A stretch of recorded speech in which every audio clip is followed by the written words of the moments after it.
पहला प्रश्न है, निम्नलिखित कथनों में से कौन सा या कौन से सही हैं?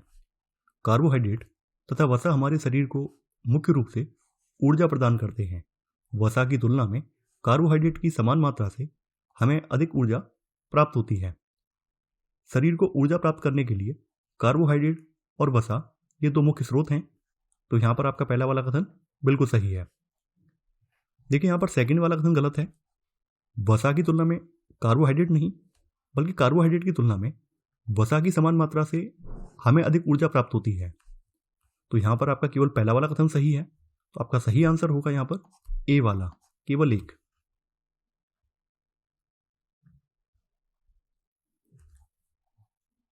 दूसरा प्रश्न है, सूची 1 में विटामिन और खनिज दिए गए हैं और सूची 2 में उनकी कमी से होने वाले अभावजन्य रोग हैं। विटामिन बी1 की कमी से हमारे शरीर में बेरी रोग होता है। आयरन की कमी से, लौह की कमी से अरक्तता यानी एनीमिया रोग होता है।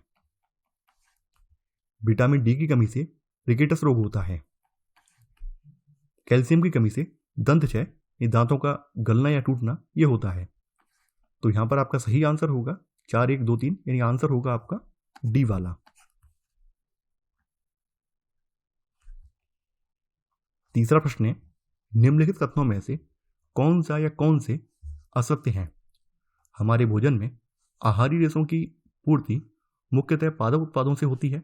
आहारी रेशे हमारे शरीर को कोई पोषक तत्व प्रदान नहीं करते हैं।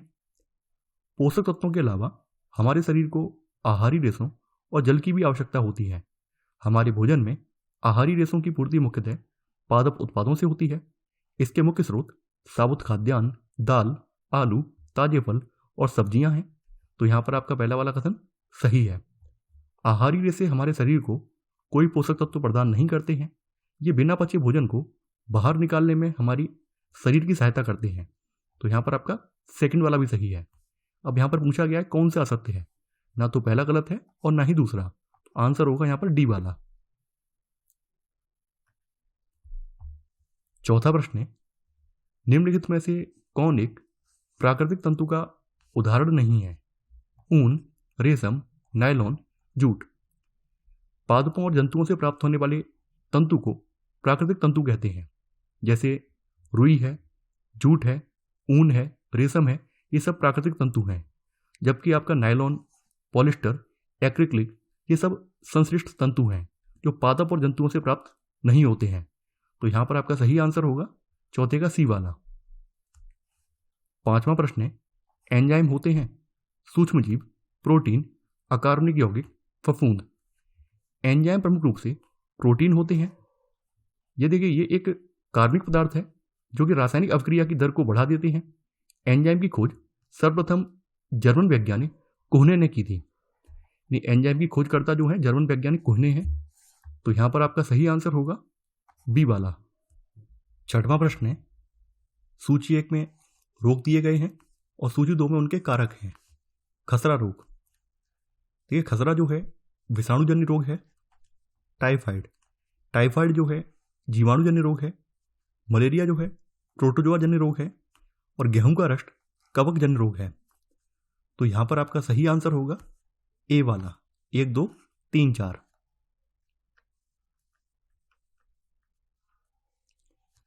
सातवां प्रश्न है, निम्नलिखित में से कौन सा एक युग्म सही सम्मिलित नहीं है? दूध का दही में परिवर्तन, लैक्टोबैसिलस, ब्रेड की बेकिंग, विषाणु, एल्कोहल का उत्पादन, यीस्ट, नाइट्रोजन स्थिरीकरण, राइजोबियम। दूध से दही में परिवर्तन लैक्टोबैसिलस नामक जीवाणु द्वारा होता है। तो यहां पर आपका ई वाला सही है। ब्रेड की बेकिंग में यीस्ट का प्रयोग होता है, न कि विषाणु का। ये ब्रेड को बेक करने में खमीर का या यीस्ट का प्रयोग होता है। तो यहां पर आपका बी वाला गलत हो जाएगा। एल्कोहल का उत्पादन यीस्ट द्वारा होता है। तो यहां पर आपका सी वाला सही है।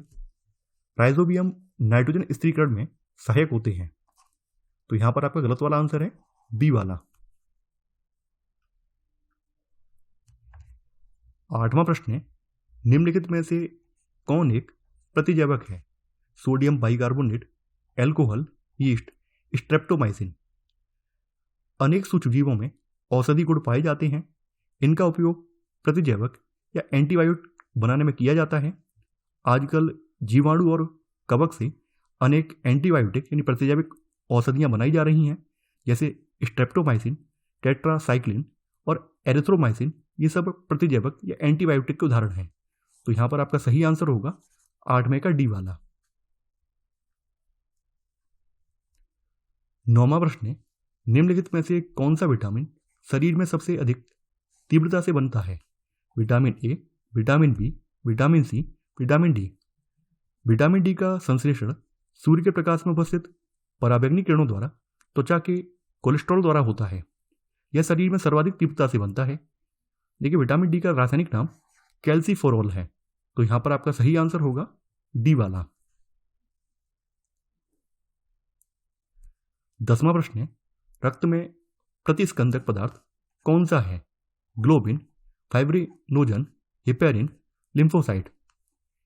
हिपेरिन को एंटीथ्रोम्बिन कहते हैं। यह एक संयुक्त पॉलीसैकेराइड है और इसकी वजह से रुधिर में थक्का नहीं जमता है। तो यहां पर आपका सही आंसर होगा 10वें का सी वाला। 11वां प्रश्न है, निम्नलिखित में से कौन सा एक महिलाओं में गर्भावस्था को बनाए रखने के लिए आवश्यक है? Corpus luteum, testosterone, adrenaline, pheromone. देखिए, कॉर्पस ल्यूटियम महिलाओं में गर्भावस्था को बनाए रखने के लिए आवश्यक होता है।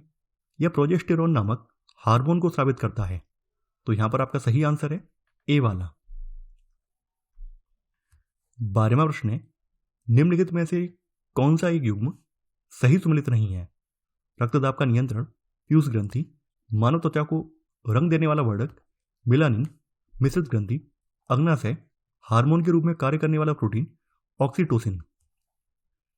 देखिए, रक्तदाब का नियंत्रण जो है पीयूष ग्रंथि नहीं बल्कि एड्रेनलिन ग्रंथि करती है। तो यहां पर आपका ए वाला गलत हो जाएगा। वहीं आपका बी वाला सही है। मानव त्वचा को रंग देने वाला वर्धक मेलानिन है, मिश्रित ग्रंथि अग्नाशय है, हार्मोन के रूप में कार्य करने वाला प्रोटीन ऑक्सीटोसिन है। तो यहां पर आपका गलत वाला आंसर होगा ए वाला।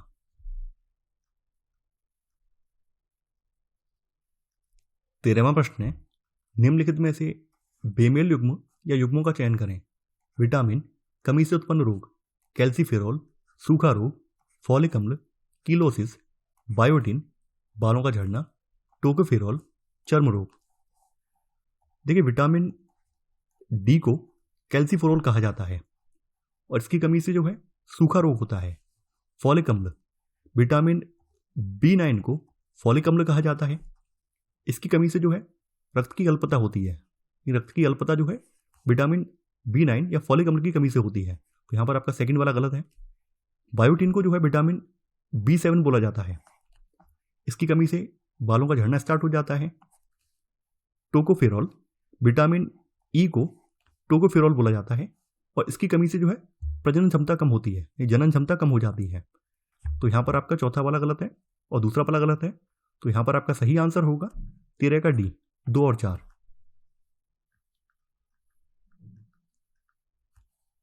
14वां प्रश्न है, वायु से कांच में जाने पर प्रकाश तरंगों का कौन सा चर परिवर्तित हो जाता है? तरंग दैर्ध्य, आवृत्ति, वेग। नीचे दिए कूट का प्रयोग करके आपको यहां पर सही उत्तर का चयन करना है।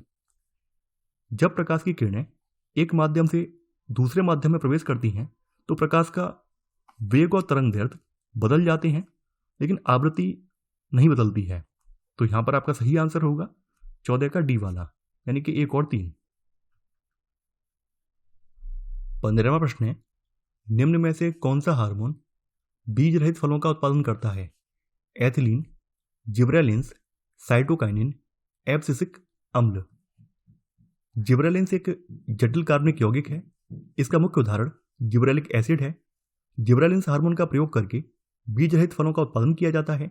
यह बीजों की सुसुप्तावस्था को भंग करके उन्हें अंकुरित होने के लिए प्रेरित करता है। तो यहां पर आपका सही आंसर होगा 15 का बी वाला। 16वां प्रश्न है, स्यूडोमोनास सोलेनेसियरम नामक जीवाणु निम्न में से किस रोग का कारक है? विल्ट ऑफ पोटैटो रोग, bunchy top of banana, angular leaf spot of cotton, potato mosaic रोग। विल्ट ऑफ पोटैटो यानी आलू का शिथिल रोग। आलू का शिथिल रोग जो है स्यूडोमोनास सोलेंसियरम जीवाणु के कारण होता है। बंचिट ऑफ बनाना रोग जो है ये बनाना वायरस 1 वायरस की वजह से होता है। Angular leaf spot of cotton ये जैथोमोनास नामक जीवाणु की वजह से होता है। तो इसका कारक जो है जैथोमोनास जीवाणु है। पोटैटो मोज़ेक रोग जो है ये पोटैटो वायरस 10 की वजह से होता है। तो यहां पर आपका सही आंसर होगा 16 का ए वाला। 17वां प्रश्न है, निम्न में से कौन अंतःस्रावी ग्रंथि नहीं है? पीयूष ग्रंथि, पैराथायरॉयड ग्रंथि, थायराइड ग्रंथि, लार ग्रंथि। कशेरुकी जंतुओं में 3 प्रकार की ग्रंथियां पाई जाती हैं, जिनमें अंतःस्रावी, फिर बहिर्स्रावी, इसके बाद बहिर्स्रावी आ जाती हैं, और फिर मिश्रित। तो 3 प्रकार की ग्रंथियां पाई जाती हैं। अंतःस्रावी की बात करें तो अंतःस्रावी ग्रंथियां जो होती हैं ये हार्मोन का स्राव करती हैं। इन ग्रंथियों में पीयूष ग्रंथि, थायराइड ग्रंथि, अधिवृक्क ग्रंथि, पैराथायरॉयड ग्रंथि, थाइमस ग्रंथि, ये सभी जो हैं अंतःस्रावी ग्रंथियां हैं। वहीं बात करें बहिस्रावी ग्रंथियों की तो बहिस्रावी ग्रंथियां जो होती हैं ये एंजाइम का स्राव करती हैं। ये एंजाइम का स्राव करती हैं और इन ग्रंथियों में श्वेत ग्रंथि, दुग्ध ग्रंथि, लार ग्रंथि और अश्रु ग्रंथि ये प्रमुख हैं। तो लार ग्रंथि जो है बहिस्रावी ग्रंथि का उदाहरण है। वहीं आपकी मिश्रित ग्रंथियों में अग्नाशय आता है। तो यहां पर आपका सही आंसर होगा डी वाला। 18वां प्रश्न है, निम्नलिखित में से कौन सा एक युग्म सही सुमेलित नहीं है? इंसुलिन, बीटा कोशिका, ग्लूकागॉन, अल्फा कोशिका, progesterone, Graafian follicle, somatostatin, gamma कोशिका। इंसुलिन हार्मोन का स्राव बीटा कोशिका से होता है। ग्लूकागॉन हार्मोन का स्राव अल्फा कोशिका से होता है। प्रोजेस्टेरोन हार्मोन का स्राव जो है कॉर्पस ल्यूटियम कोशिका से होता है। एक कोशिका है, इसका नाम है कॉर्पस ल्यूटियम। तो इस कोशिका से इसका स्राव होता है। वहीं ग्रेफियन फॉलिकल कोशिका से एस्ट्रोजन हार्मोन का स्राव होता है। तो यहां पर आपका सी वाला गलत है। सोमेटोस्टैटिन हार्मोन जो है इसका स्राव गामा कोशिका से होता है। तो यहां पर आपका सही आंसर होगा 18 का सी वाला। 19वां प्रश्न है, ऐसे असतत आनुवंशिक परिवर्तन जो अचानक उत्पन्न होते हैं और पीढ़ी दर पीढ़ी उनका स्थानांतरण होता है। आनुवंशिकी, उत्परिवर्तन, इंडियोग्राम, यूजेनिक्स। ऐसे असतत आनुवंशिक परिवर्तन जो अचानक उत्पन्न होते हैं और पीढ़ी दर पीढ़ी उनका स्थानांतरण होता है उत्परिवर्तन कहलाते हैं। तो यहां पर आपका सही आंसर होगा 19 का बी वाला। 20वां प्रश्न है, सड़कों पर रोशनी के लिए प्रयोग किए जाने वाले पीले लैंपों में किस गैस का प्रयोग किया जाता है? Nitrogen, neon, argon, hydrogen. सड़कों पर रोशनी के लिए प्राय उच्च तीव्रता के सोडियम लैंपों का प्रयोग किया जाता है और इन सोडियम लैंप में नियॉन गैस भरी होती है। तो यहां पर आपका सही आंसर है बी वाला।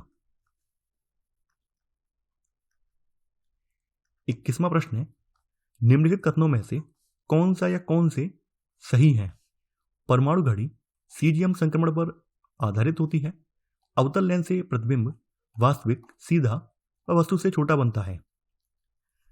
परमाणु घड़ी जो है संक्रमण ये ट्रांजिशन पर आधारित होती है। तो यहां पर आपका पहला वाला सही है। अवतल लेंस से प्रतिबिंब हमेशा वस्तु की ओर लेंस और फोकस के बीच बनता है और यह आभासी, सीधा और वस्तु से छोटा बनता है। तो यहां पर वास्तविक नहीं बनता है बल्कि ये आभासी बनता है। आभासी, सीधा और वस्तु से छोटा बनता है। तो यहां पर आपका सेकंड वाला गलत हो जाएगा, केवल पहला वाला सही है। तो सही आंसर है यहां पर ए, केवल एक। 22वां प्रश्न है, प्रकाश की निम्नलिखित तरंगों में से किनका अवशोषण पौधों द्वारा तीव्र गति से किया जाता है? बैगनी और नारंगी, नीला और लाल, इंडिगो और पीला, पीला और बैंगनी। प्रकाश संश्लेषण क्रिया में पादप नीले और लाल रंग के तरंगों का अवशोषण तीव्र गति से करते हैं। तो यहां पर आपका सही आंसर होगा 22वें का बी वाला। 23वां प्रश्न है, निम्नलिखित में से बेमेल युग्म या युग्मों का चयन करें। श्रवण ग्रंथि और हार्मोन। पीनियल ग्रंथि मेलाटोनिन, थायराइड ग्रंथि थोरक्सिन, अग्नाशय गैलानिन, जनन ग्रंथि प्रोजेस्टेरोन। देखिए पीनियल ग्रंथि जो है ये मेलाटोनिन हार्मोन का स्रावन करती है। थायराइड ग्रंथि जो है ये थायरोक्सिन हार्मोन का स्रावन करती है। अग्नाशय ग्रंथि जो है ये गैलानिन का नहीं बल्कि इंसुलिन हार्मोन का स्रावन करती है। तो यहां पर आपका थर्ड वाला गलत है। जनन ग्रंथि जो है ये प्रोजेस्टेरोन हार्मोन का स्रावन करती है। तो यहां पर आपका सही आंसर होगा ए वाला, केवल तीसरा वाला गलत है। 24वां प्रश्न है, प्रकाश की किरण को पूर्ण आंतरिक परावर्तन के लिए निम्नलिखित में से किससे गुजरना होगा? वायु से कांच में, कांच से जल में, वायु से जल में, जल से कांच में। पूर्ण आंतरिक परावर्तन के लिए आवश्यक शर्त यह है कि प्रकाश की किरण अधिक अपवर्तनांक के माध्यम से कम अपवर्तनांक के माध्यम में प्रवेश करे। तो प्रकाश की किरण को पूर्ण आंतरिक परावर्तन हेतु कांच से जल में गुजरना होगा, क्योंकि कांच का जो अपवर्तनांक है जल से अधिक होता है। तो यहां पर आपका सही आंसर है 24 का बी वाला। 25वां प्रश्न है, निम्नलिखित कथनों में से कौन एक धातु के बारे में सही नहीं है? धातुओं में चमक होती है, सामान्यतः धातु आघातवर्धनीय नहीं होते हैं, सामान्यतः धातु तन्य होते हैं, मरकरी मात्र एक ऐसा धातु है जो कमरे के तापमान पर द्रव अवस्था में पाया जाता है। देखिए यहां पर धातुओं के गुणों की बात करें तो धातुओं में चमक होती है, तो यहां पर ए वाला सही है। धातु कठोर, चमकीले, आघातवर्ध, तन्य, ध्वनिक, ऊष्मा और विद्युत के सुचालक होते हैं, जैसे लोहा, तांबा, एल्यूमिनियम, मैग्नीशियम, ये सब धातु के उदाहरण हैं। तो यहां पर बी वाला गलत है। यहां पर लिखा है सामान्य धातु जो है आघातवर्धनीय नहीं होते हैं, ये गलत है। धातु जो होते हैं वो आघातवर्धनीय होते हैं। सी वाला भी यहां सही है, डी वाला भी सही है। तो यहां पर आपका गलत वाला आंसर है बी वाला। 26वां प्रश्न है, निम्नलिखित युग्मों में से कौन सा एक सही सम्मिलित नहीं है? भ्रूण परीक्षण, एमनियोसेंटेसिस, इन्फ्लुएंजा विषाणु, आरएनए, डीएनए में पाई जाने वाली शर्करा, हेक्सोस, चेचक, वेरियोला वायरस। एमनियोसेंटेसिस भ्रूण परीक्षण को कहा जाता है, तो यहां पर आपका ए वाला सही है। इन्फ्लुएंजा विषाणु में केवल आरएनए होता है, तो यहां पर आपका बी वाला भी सही है। डीएनए में हेक्सोस नहीं बल्कि पेंटोस प्रकार की शर्करा पाई जाती है, इसमें पेंटोस शर्करा पाई जाती है ना कि हेक्सोस। तो यहां पर आपका सी वाला गलत है। चेचक एक विषाणु जनित रोग है और यह वेरियोला नामक विषाणु से होता है, तो यहां पर आपका डी वाला सही है। यहां पर आपका गलत वाला आंसर है सी वाला। 27वां प्रश्न है, निम्नलिखित में से किस पारितंत्र में बायोमास पिरामिड उल्टा है? तालाब, वन, घास स्थल, मैंग्रोव। पारितंत्र में आहार श्रृंखला के सभी पोषण स्तरों पर भंडारित समस्त जीवों के सकल भार के पिरामिड को बायोमास पिरामिड कहते हैं। तालाब परितंत्र में बायोमास पिरामिड उल्टा हो सकता है, तो यहां पर आपका सही आंसर है ए वाला। 28वां प्रश्न है, निम्नलिखित कथनों में से कौन सा एक सत्य नहीं है? फ्रक्टोज फलों के मीठे स्वाद का कारण है, मानव शरीर सेलुलोज के पाचन में अक्षम है, गैस्ट्रिन एक पेप्टाइड हार्मोन है, रतौंधी एक आनुवांशिक रोग है। देखिए यहाँ ए वाला सही है। फ्रक्टोज जो है ये फलों के मीठे स्वाद का कारण है, मानव शरीर सेलुलोज के पाचन में अक्षम है, जबकि जानवर इसको पचा सकते हैं। तो यहाँ पर आपका बी वाला सही है। गैस्ट्रिन एक पेप्टाइड हार्मोन है। रतौंधी जो है ये विटामिन ए की कमी से होने वाला रोग है, ये आनुवांशिक रोग में नहीं है, तो यहाँ पर आपका डी वाला गलत है। तो आपका सही आंसर है 28 का डी वाला। 29वां प्रश्न है, नीचे दो कथन दिए गए हैं जिनमें से एक को अभिकथन और दूसरे को कारण कहा गया है। अभिकथन, विद्युत मोटर विद्युत ऊर्जा को यांत्रिक ऊर्जा में परिवर्तित करता है। कारण, विद्युत मोटर विद्युत चुंबकीय प्रेरण सिद्धांत पर कार्य करता है। आपको यहां पर कूट की सहायता से सही उत्तर का चयन करना है। देखिए विद्युत मोटर विद्युत ऊर्जा को यांत्रिक ऊर्जा में परिवर्तित करता है, तो यहां पर अभिकथन बिल्कुल सही है। विद्युत मोटर जो है ये विद्युत चुंबकीय प्रेरण के सिद्धांत पर नहीं बल्कि विद्युत धारा के सिद्धांत पर कार्य करती है। विद्युत धारा के कारण उत्पन्न चुंबकीय क्षेत्र द्वारा किसी चालक में गति उत्पन्न की जा सकती है। तो यहां पर आपका अभिकथन सही है लेकिन कारण गलत है। तो आपका सही आंसर होगा यहां पर सी वाला। ए सही है परंतु आर गलत है। तीसरा प्रश्न है, निम्नलिखित भौतिक राशि और मात्रक के युग्मों में कौन सा या कौन से सही सम्मिलित हैं? भौतिक राशि और मात्रक, विद्युत आवेश, कूलम्ब, विभवांतर, वोल्ट, प्रतिरोध, ओम। विद्युत या वैद्युत आवेश का जो मात्रक है ये कूलम्ब होता है, तो यहां पर पहला वाला सही है। वैद्युत विभवांतर का मात्रक जो है वोल्ट होता है। वैद्युत प्रतिरोध का मात्रक ओम होता है। तो यहां पर आपके तीनों के तीनों ही सम्मिलित हैं, तो आंसर होगा यहां पर डी, 1, 2 और 3। 31वां प्रश्न है, निम्नलिखित में से किस एक को मूल कण या मौलिक कण नहीं माना जाता है? Positron, neutron, electron, proton. भौतिकी में मूल कण उन कणों को कहा जाता है जिनकी संरचना किन्हीं और कणों से नहीं हुई है और इनका विभाजन नहीं किया जा सकता है, तो ऐसे कणों को मूल कण या मौलिक कण कहा जाता है। इलेक्ट्रॉन, प्रोटॉन और न्यूट्रॉन ये तीनों ही मौलिक कण हैं। वहीं पॉजिट्रॉन जो है ये मूल कण नहीं है। पॉजिट्रॉन इलेक्ट्रॉन का एंटी कण है, तो यहां पर आपका सही आंसर होगा ए वाला। 32वां प्रश्न है, निम्नलिखित कथनों पर विचार करें। हाइड्रोजन बम एवं सूर्य की ऊर्जा का स्रोत नाभिकीय विखंडन है। परमाणु बम नाभिकीय संलयन की प्रक्रिया पर कार्य करता है। जब दो या दो से अधिक हल्के नाविक संयुक्त होकर एक भारी नाविक का निर्माण करते हैं तो इस प्रक्रिया को नाभिकीय संलयन कहते हैं। हाइड्रोजन बम और सूर्य की ऊर्जा का प्रमुख स्रोत नाभिकीय विखंडन नहीं है बल्कि नाभिकीय संलयन की अभिक्रिया है। तो यहां पर आपका पहला वाला गलत हो जाएगा। वह प्रक्रिया जिसमें कोई भारी नाविक दो लगभग समान आकार के नाविकों में टूट जाता है, तो ऐसी प्रक्रिया को नाभिकीय विखंडन कहा जाता है। और परमाणु बम जो है नाभिकीय संलयन के नहीं बल्कि नाभिकीय विखंडन के सिद्धांत पर कार्य करता है। तो यहां पर आपका सेकंड वाला भी गलत है। यहां पर आपका एक और दो दोनों ही गलत हैं, तो आंसर होगा डी। 33वां प्रश्न है, प्रकाश विद्युत सेल का उपयोग किया जाता है सिनेमा घरों में ध्वनि के पुनरुत्पादन में, बैंकों की तिजोरियों में, स्वचालित दरवाजों में, उपरोक्त सभी में। प्रकाश विद्युत सेल के द्वारा प्रकाश ऊर्जा को विद्युत ऊर्जा में बदला जाता है। प्रकाश विद्युत सेल का सिद्धांत प्रकाश विद्युत प्रभाव के सिद्धांत पर आधारित है। इसका प्रयोग सिनेमा घरों में ध्वनि के पुनरुत्पादन में, बैंकों की तिजोरियों में, स्वचालित दरवाजों में, इन सभी में होता है। तो यहां पर आपका सही आंसर होगा डी वाला, उपरोक्त सभी। 34वां प्रश्न है, अभिकथन जीभ के ऊपर सभी भागों में अच्छी तरह फैल जाने के कारण गर्म सूप हमें स्वादिष्ट लगता है। कारण गर्म सूप का पृष्ठ तनाव कम होता है। आपको यहां पर कूट की सहायता से सही उत्तर का चयन करना है। यहां अभिकथन बिल्कुल सही है। जीभ के ऊपर सभी भागों में अच्छी तरह फैल जाने के कारण गर्म सूप हमें स्वादिष्ट लगता है। कारण की बात करें तो कारण भी यहां पर सही है। द्रव का स्वतंत्र पृष्ठ सदैव तनाव में रहता है और उसमें कम से कम क्षेत्रफल प्राप्त करने की प्रवृत्ति होती है।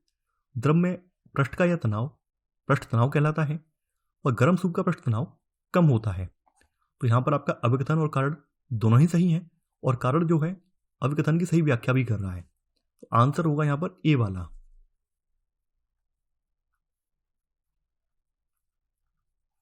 35वां प्रश्न है, निम्नलिखित में से कौन सा एक वायुमंडलीय दाब में कमी का उदाहरण नहीं है? पहाड़ों पर खाना देर से पकना, वायुयान में बैठे यात्री के फाउंटेन पेन से स्याही का गिरना, अधिक ऊंचाई पर नाक से खून आना, लालटेन की बत्ती में तेल का ऊपर चढ़ना। पृथ्वी की सतह से ऊपर जाने पर वायुमंडलीय दाब कम होता जाता है। पृथ्वी के निकट समुद्र तट से प्रति 110 मीटर की ऊंचाई पर चढ़ने पर वायुदाब लगभग 1 सेंटीमीटर कम होता जाता है। तो पहाड़ों पर खाना देर से पकना, वायुयान में बैठे यात्री के फाउंटेन पेन से स्याही का गिरना, अधिक ऊंचाई पर नाक से खून आना, इन सब के पीछे वायुमंडलीय दाब कारण है।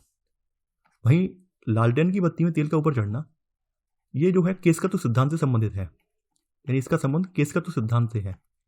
तो यहां पर आपका गलत वाला आंसर होगा डी वाला। तो आंसर है यहां पर डी। 36वां प्रश्न है, चंद्रमा पर लोलक घड़ी को ले जाने पर उसका आवर्तकाल बढ़ जाता है क्योंकि चंद्रमा पर जी का मान बढ़ जाता है। चंद्रमा पर जी का मान पृथ्वी के जी के मान का 1/6 गुना है। चंद्रमा पर वायुमंडल नहीं है। इनमें से कोई नहीं। चंद्रमा पर लोलक घड़ी को ले जाने पर उसका आवर्तकाल बढ़ जाता है, क्योंकि चंद्रमा पर गुरुत्वाकर्षण बल जी का मान पृथ्वी के जी के मान की तुलना में 1/6 गुना है। तो यहां पर आपका सही आंसर होगा बी वाला। 37वां प्रश्न है, निम्नलिखित कथनों पर विचार करें। प्राय क्वथनांक एवं संघनन बिंदु समान होते हैं। प्राय गलनांक एवं हिमांक बिंदु समान होते हैं। निश्चित ताप पर द्रव का ठोस में बदलना हिमीकरण कहलाता है और इस निश्चित ताप को हिमांक कहते हैं। प्राय गलनांक और हिमांक जो है ये बिंदु समान होते हैं। तो यहां पर आपका सेकंड वाला सही है। निश्चित ताप पर द्रव का वाष्प में बदलना वाष्पन कहलाता है और इस निश्चित ताप को द्रव का क्वथनांक कहा जाता है। प्राय क्वथनांक और संघनन बिंदु समान होते हैं। तो यहां पर आपका पहला वाला भी सही है। यहां पर आपका 1 और 2 दोनों ही सही है। तो सही आंसर है सी वाला, 1 तथा 2 दोनों। 38वां प्रश्न है, निम्नलिखित में से कौन सा एक युग में सही सम्मिलित नहीं है? यंत्र और उनके आविष्कारक। Revolver, Colt, transistor, Shockley, television, JL Baird, machine gun, Karl Benz. Revolver का आविष्कार कोल्ट ने किया था। ट्रांजिस्टर का आविष्कार शाकले ने किया था। टेलीविजन का आविष्कार जो है जेएल बेयर्ड ने किया था और मशीन गन का आविष्कार जेम्स पकल ने किया था, ना कि कार्ल बेंज ने। इसके आविष्कारकर्ता जेम्स पकल हैं। कार्ल बेंज ने पेट्रोल चालित कार का आविष्कार किया था, यानी कि इनका संबंध जो है पेट्रोल कार आविष्कार से है, पेट्रोल कार के आविष्कार से है। तो यहां पर आपका गलत वाला आंसर होगा डी वाला, यानी मशीन गन। 39वां प्रश्न है, रमन प्रभाव का संबंध है केवल द्रवों के आर पार जाने वाली किरणों से, केवल प्रिज्मों के आर पार जाने वाली किरणों से, सभी पारदर्शी माध्यम से गुजरने वाली किरणों से, या उपरोक्त में से कोई नहीं। रमन प्रभाव का संबंध उन किरणों से है जो सभी पारदर्शी माध्यम में आर पार जाती हैं। तो यहां पर आपका सही आंसर होगा सी वाला। 40वां प्रश्न है, वायुमंडल में अवस्थित कार्बन जब समुद्री मैंग्रोव और आद्य पारतंत्रों की वनस्पतियों के माध्यम से अवशोषित कर लिया जाता है तो इन पारतंत्रों में अवस्थित कार्बन कहलाता है green carbon, black carbon, orange carbon, blue carbon. वायुमंडल में अवस्थित कार्बन जब समुद्री मैंग्रोव और आर्द्र पारतंत्रों की वनस्पतियों के माध्यम से अवशोषित कर लिया जाता है तो इन पारतंत्रों में अवस्थित कार्बन ब्लू कार्बन कहलाता है। तो यहां पर आपका सही आंसर होगा डी वाला। 41वां प्रश्न है, अभिकथन भूजल पेयजल का बेहतर स्रोत है, कारण इसमें आर्सेनिक की मात्रा कम होती है। आपको यहां पर कूट की सहायता से सही उत्तर का चयन करना है। देखिए, भूजल पेयजल का एक बेहतर स्रोत है क्योंकि इसमें आर्सेनिक की मात्रा कम होती है। तो यहां पर आपका अभिकथन भी सही है और कारण भी सही है। उत्तरी भारत और बांग्लादेश में भूजल का आर्सेनिक से प्रदूषण हो रहा है और वहीं आपके जो पश्चिमी यूपी वाला रीजन है, राजस्थान वाला रीजन है, तो यहाँ पर फ्लोराइड की वजह से भूजल का प्रदूषण हो रहा है।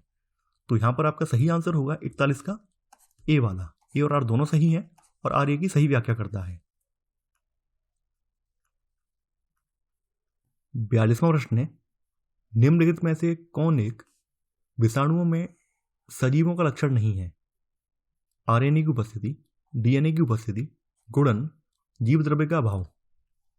विषाणु अति सूक्ष्म, अकोशिकीय और विशिष्ट न्यूक्लियो प्रोटीन कण हैं जो किसी जीवित परपोषी के अंदर रहकर प्रजनन करते हैं।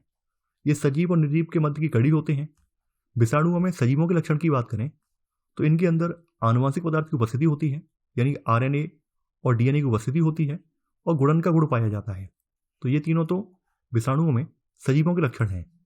विषाणुओं में निर्जीवों के लक्षण की बात करें तो जीव द्रव्य और कोशिकाओं का अभाव, श्वसन उत्सर्जन का अभाव, निर्जीवों के समान इनके भी क्रिस्टल बनाए जा सकते हैं।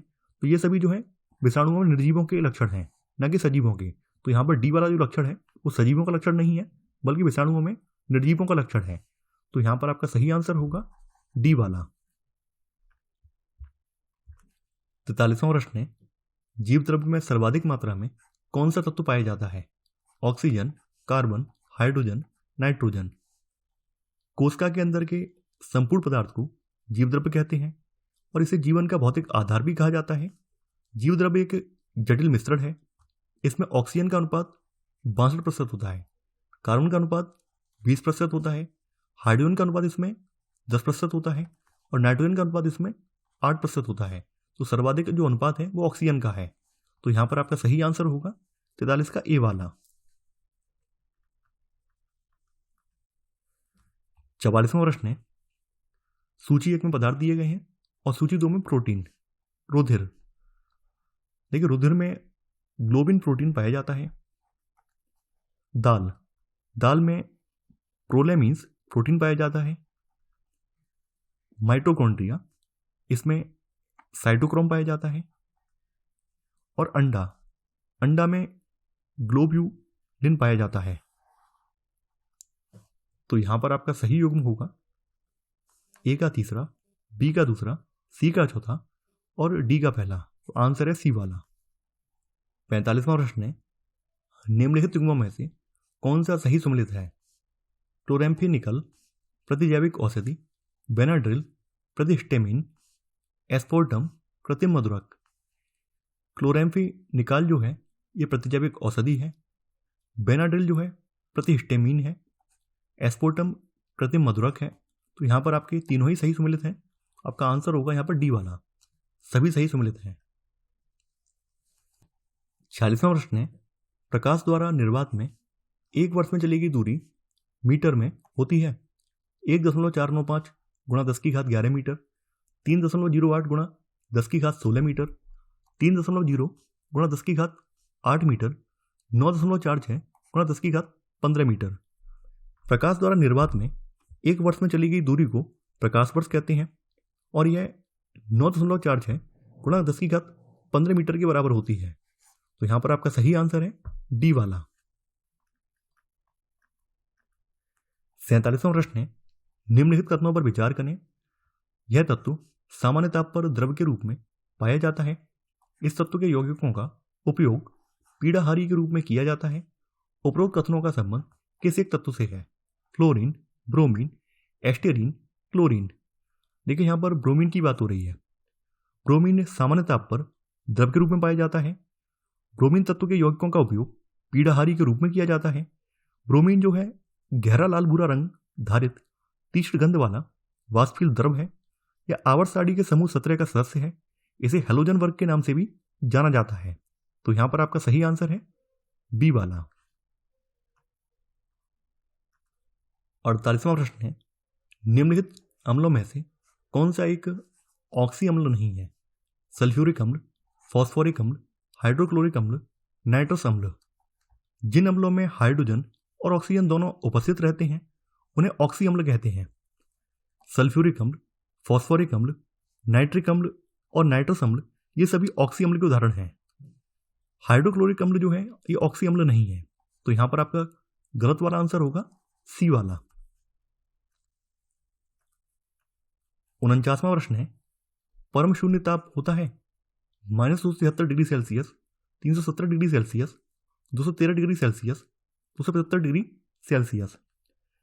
ताप मापने का वह पैमाना जिसमें -273 डिग्री सेल्सियस को शून्य माना जाता है परम ताप पैमाना कहलाता है।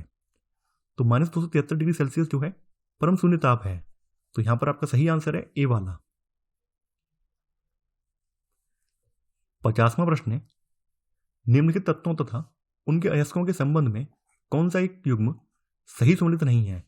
तत्व और अयस्क, कॉपर, क्यूप्राइट, सीसा, गैल्ना, मरकरी, सिरुसाइट, कैडमियम, ग्रीनोकाइट। देखिए कॉपर का अयस्क क्यूप्राइट है, सीसा का अयस्क गैल्ना है, मरकरी का अयस्क सिरुसाइट नहीं है बल्कि सिनेबार है। सिनेबार जो है मरकरी का अयस्क है। सिरुसाइट जो है ये सीसा का अयस्क है, यानी ये सीसा का अयस्क है। और वहीं कैडमियम का अयस्क ग्रीनोकाइट है। तो यहां पर आपका केवल सी वाला गलत है। तो आपका सही आंसर है सी। 51वां प्रश्न है, निम्नलिखित कथनों में से कौन सा या कौन से ग्रेफाइट के संबंध में सत्य है? यह कार्बन का शुद्ध क्रिस्टलीय अपरूप है या लुब्रिकेंट के रूप में प्रयोग होता है? तो आपको बताना है कौन सा सही है। ग्रेफाइट कार्बन का शुद्ध क्रिस्टलीय अपरूप है तो यहाँ पहला वाला सही है। ग्रेफाइट ल्यूब्रिकेंट के रूप में प्रयोग किया जाता है, तो यहाँ पर आपका सेकंड वाला भी सही है। यहाँ पर आपका एक और दो दोनों ही सही है, तो यहाँ पर आपका सही आंसर है सी वाला, 1 तथा 2 दोनों। 52वां प्रश्न है, निम्नलिखित में से किस एक कार्बनिक यौगिक का उपयोग बिजली से लगी आग को बुझाने में होता है? Pyrene, glycerine, freon, glycol. Carbon tetrachloride यानी CCl4, इसको पायरीन भी कहा जाता है। इसका उपयोग बिजली से लगी आग को बुझाने में किया जाता है, तो यहां पर आपका सही आंसर है ए वाला। 53वां प्रश्न है, जल के अंदर पड़ी हुई मछली का वास्तविक गहराई से कुछ ऊपर उठी हुई दिखाई पड़ना किस घटना से संबंधित है? पूर्ण आंतरिक परावर्तन, व्यतिकरण, विवर्तन, अपवर्तन। जल के अंदर पड़ी हुई मछली का वास्तविक गहराई से कुछ ऊपर उठी हुई दिखाई पड़ना ये अपवर्तन का उदाहरण है, तो यहां सही आंसर है डी वाला।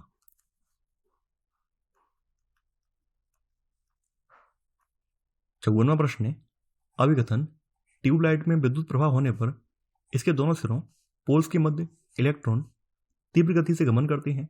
कारण, ये इलेक्ट्रॉन मरकरी गैस के अणुओं से टकराते हैं, जिनमें दोलन के परिणामस्वरूप पराबैंगनी प्रकाश उत्पन्न होता है। आपको यहाँ पर कूट की सहायता से सही उत्तर का चयन करना है। ट्यूबलाइट में दोनों पोल्स पर इलेक्ट्रॉन का गमन होता है और मरकरी गैस के अणुओं से टकराकर यह पराबैंगनी प्रकाश उत्पन्न करते हैं। चूंकि मनुष्य की आंख इस विकिरण को देखने में समर्थ नहीं है, इसलिए शीशे की ट्यूब को एक प्रतिदीप पदार्थ से लेपित किया जाता है जो श्वेत प्रकाश उत्पन्न करता है। तो यहाँ पर आपका अभिकथन और कारण दोनों ही सही है, और कारण जो है ये अभिकथन की सही व्याख्या भी कर रहा है, तो आंसर होगा यहाँ पर ए वाला। 55वां प्रश्न है, निम्न में से कौन सा एक रेडियो एक्टिव तत्व नहीं है? Francium, astatine, zirconium, tritium. सामान्यतः ऐसे तत्व जिनका परमाणु क्रमांक 80 से ऊपर है, तो ये सभी तत्व रेडियो एक्टिवता प्रदर्शित करते हैं। जर्कोनियम का परमाणु क्रमांक 40 है, तो यहां पर जर्कोनियम रेडियो एक्टिव तत्व नहीं है, तो सही आंसर होगा सी वाला। 56वां प्रश्न है, घड़ी में स्फटिक क्रिस्टल का कार्य निम्न में से किस पर आधारित है? जॉनसन प्रभाव, दाब विद्युत प्रभाव, एडिसन प्रभाव, प्रकाश विद्युत प्रभाव। कुछ पदार्थों में यांत्रिक दबाव के कारण विद्युत उत्पन्न करने की क्षमता होती है, जिसे दाब विद्युत प्रभाव कहा जाता है। घड़ी में प्रयुक्त स्फटिक क्रिस्टल का कार्य दाब विद्युत प्रभाव पर ही आधारित है, तो यहां पर आपका सही आंसर है बी वाला। 57वां प्रश्न है, निम्न में से असत्य कथन का चयन करें। कैसीन एक फॉस्फोप्रोटीन है जो कि दूध का रंग सफेद करता है। गाय के दूध में बीटा कैरोटीन की उपस्थिति से पीलापन होता है। दुग्ध प्रोटीन को पचाने वाला एंजाइम रेनिन है। शिशुओं के जठर रस में रेनिन अनुपस्थित होता है, जबकि वयस्कों में यह पाया जाता है। यहाँ ए वाला सही है। कैसीन एक फॉस्फोप्रोटीन है जो कि दूध का रंग सफेद करता है। गाय के दूध में बीटा कैरोटीन की उपस्थिति से पीलापन होता है, तो यहाँ बी वाला भी सही है। दुग्ध प्रोटीन को बचाने वाला एंजाइम रेनिन है, तो यहाँ पर आपका सी वाला भी सही है। देखिए, शिशुओं के जठर रस में रेनिन अनुपस्थित नहीं होता है, बल्कि ये उपस्थित होता है, जबकि वयस्कों में ये अनुपस्थित होता है, तो यहाँ पर आपका डी वाला गलत है। तो यहाँ पर आपका सही आंसर है 57 का डी वाला। 58वां प्रश्न है, बालों के झड़ने की समस्या निम्न में से किस विटामिन की कमी से हो सकती है? Vitamin A, vitamin B2, vitamin B9, vitamin B7। Vitamin A यानी रेटिनॉल, इसकी कमी से रतौंधी रोग होता है। विटामिन B2 यानी राइबोफ्लेविन, इसकी कमी से चिलोसिस रोग होता है। विटामिन B9 यानी कि फॉलिक अम्ल, इसकी कमी से रक्तचीड़ता या एनीमिया रोग होता है। और विटामिन B7 यानी बायोटिन, तो बायोटिन की कमी से चर्म रोग और बाल झड़ने की समस्या होती है। तो यहां पर आपका सही आंसर है डी वाला। 59वां प्रश्न है, निम्नलिखित कथनों पर विचार करें। ब्राइट्स रोग को नेफ्राइटिस भी कहते हैं। यह शरीर में वृक्क को प्रभावित करता है। उपयुक्त में से सत्य कथन या कथनों का चयन करें। ब्राइट्स रोग को नेफ्राइटिस भी कहते हैं, और इस रोग में वृक्कों की जो कार्यकी है ये गड़बड़ हो जाती है। इसके परिणाम स्वरूप रुधिर में यूरिया की मात्रा बढ़ जाती है। तो यहाँ पर आपका पहला भी सही है और दूसरा भी सही है, तो सही आंसर होगा यहाँ पर सी वाला।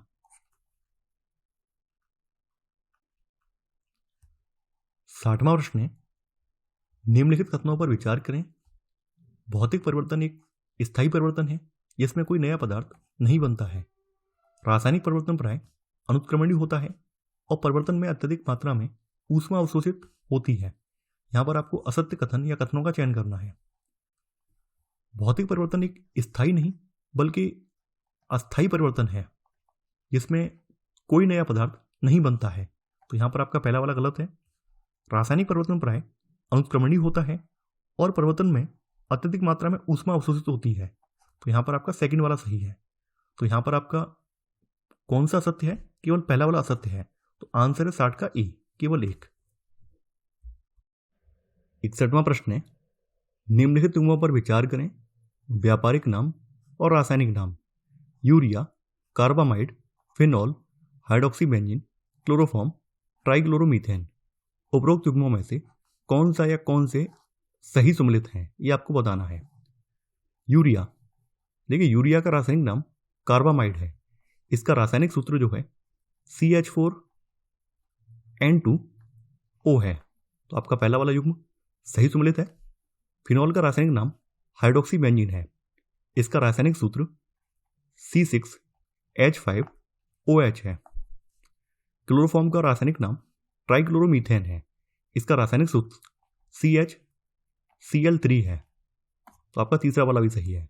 तो यहाँ पर आपके तीनों ही युग्म सही सम्मिलित हैं। आपका आंसर होगा डी वाला, 1, 2 और 3। 62वां प्रश्न है, चांदी के निम्नलिखित यौगिकों में से किस एक को हॉर्न सिल्वर भी कहा जाता है? Silver bromide, silver iodide, silver chloride, silver nitrate. Silver bromide को हॉर्न सिल्वर भी कहा जाता है। इसका उपयोग फोटोक्रोमेटिक कांच बनाने में, इसके अलावा फोटोग्राफी में भी इसका उपयोग होता है। वहीं सिल्वर आयोडाइड का इस्तेमाल कृत्रिम वर्षा करवाने में होता है। तो यहां पर आपका सही आंसर है ए वाला। 63वां प्रश्न है, निम्नलिखित बहुलक तंतुओं में से कौन सा एक ऊन के स्थान पर प्रयुक्त होता है? Bakelite, Orlon, nylon, Teflon. बहुलक तंतु नायलॉन ऊन के स्थान पर प्रयुक्त होता है। इसका प्रयोग सिंथेटिक कंबल, स्वेटर आदि बनाने में किया जाता है। तो यहां पर आपका सही आंसर है सी वाला। 64वां प्रश्न है, अभिकथन हरित लवक को कोशिका का रसोई घर कहा जाता है। कारण इसमें मौजूद वर्णकों की सहायता से प्रकाश संश्लेषण की क्रिया संपन्न होती है। आपको यहां पर कूट की सहायता से सही उत्तर का चयन करना है।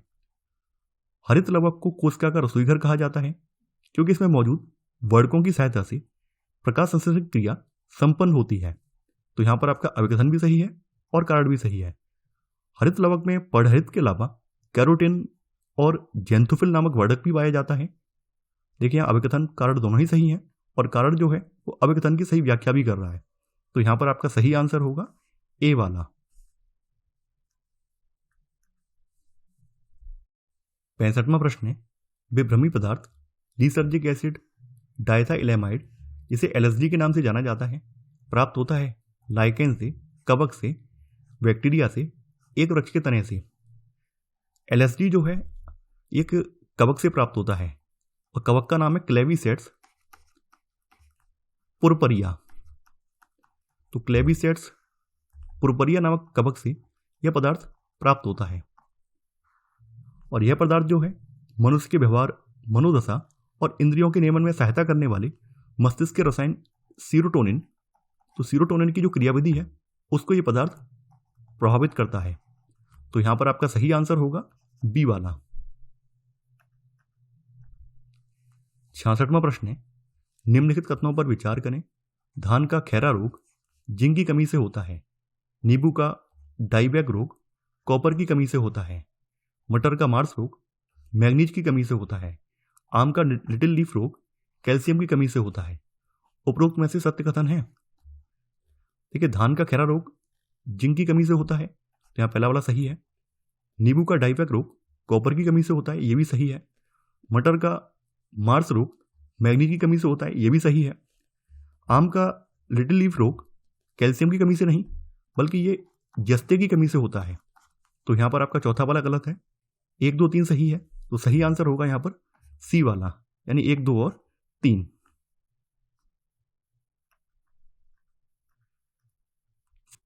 67वां प्रश्न है, निम्नलिखित में से किस एक को एरिथ्रोसाइट्स के नाम से भी जाना जाता है? WBC यानी white blood cell, RBC red blood cell, haemoglobin या इनमें से कोई नहीं। रेड ब्लड सेल यानी लाल रक्त कणिकाओं को एरिथ्रोसाइट्स के नाम से भी जाना जाता है।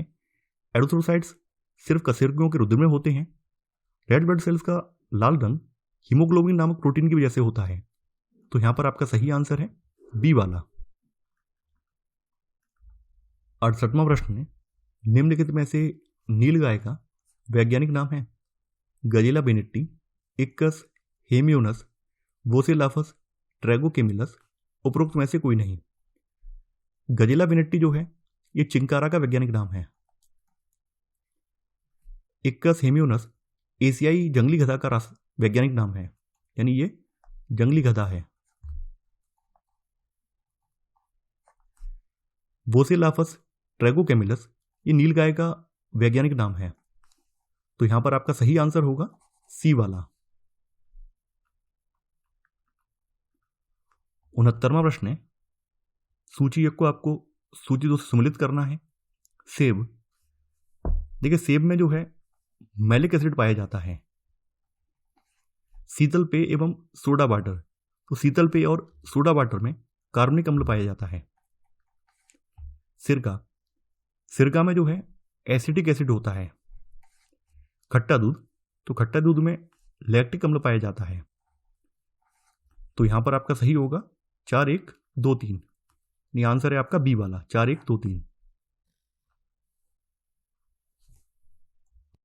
70वां प्रश्न है, निम्न युग्मों में से कौन सा सही सम्मिलित नहीं है? एंटमोलॉजी कीटों का वैज्ञानिक अध्ययन, मेल्कोलॉजी कवक का अध्ययन, एंथोलॉजी फूलों का अध्ययन, फ्रेनोलॉजी मस्तिष्क के विभिन्न भागों का अध्ययन। देखिए कीटों का वैज्ञानिक अध्ययन एंटमोलॉजी कहलाता है। मेल्कोलॉजी जो है ये मोलस्का और इनके खोलों का अध्ययन है, यानी ये मोलस्का जीव और इनके खोलों का अध्ययन मेल्कोलॉजी कहलाता है। वहीं कवकों का अध्ययन जो है ये माइकोलॉजी कहलाता है। ये माइकोलॉजी यानी कवकों का अध्ययन। एंथोलॉजी जो है फूलों का अध्ययन है और फ्रेनोलॉजी जो है मस्तिष्क के विभिन्न भागों का अध्ययन है। तो यहां पर आपका गलत वाला आंसर है बी वाला। 71वां प्रश्न है, क्लोरीन गैस की खोज द्वारा 1774 ईस्वी में की गई थी। Humphry Davy, Carl Wilhelm Scheele, William Ramsay, Morris Travers. Chlorine एक हैलोजन तत्व है। इसकी खोज 1774 ईस्वी में जर्मन स्वीडिश रसायनज्ञ कार्ल विल्हेम सीले के द्वारा की गई थी। वर्ष 1810 ईस्वी में ब्रिटिश वैज्ञानिक हेम्फ्री डेवी ने इसका नाम क्लोरीन रखा। तो यहां पर आपका सही आंसर होगा बी वाला। 72वां प्रश्न है, निम्न युग्मों में से कौन सा सही सम्मिलित नहीं है? यह आपको बताना है। टिटनेस, तंत्रिका तंत्र, निमोनिया, फेफड़ा, टाइफाइड, अस्थि मज्जा, डिप्थीरिया, श्वास नली। देखिए टिटनेस रोग से मनुष्य का तंत्रिका तंत्र प्रभावित होता है। निमोनिया से मनुष्य के फेफड़े प्रभावित होते हैं और टाइफाइड से प्रभावित होने वाला अंग अस्थि मज्जा नहीं है बल्कि मनुष्य की आंत है। टाइफाइड सैल्मोनेला टाइफी नामक जीवाणु से होता है। डिप्थीरिया से मनुष्य की श्वास नली प्रभावित होती है। तो यहां पर आपका सी वाला गलत है, तो आंसर होगा आपका यहां पर सी वाला।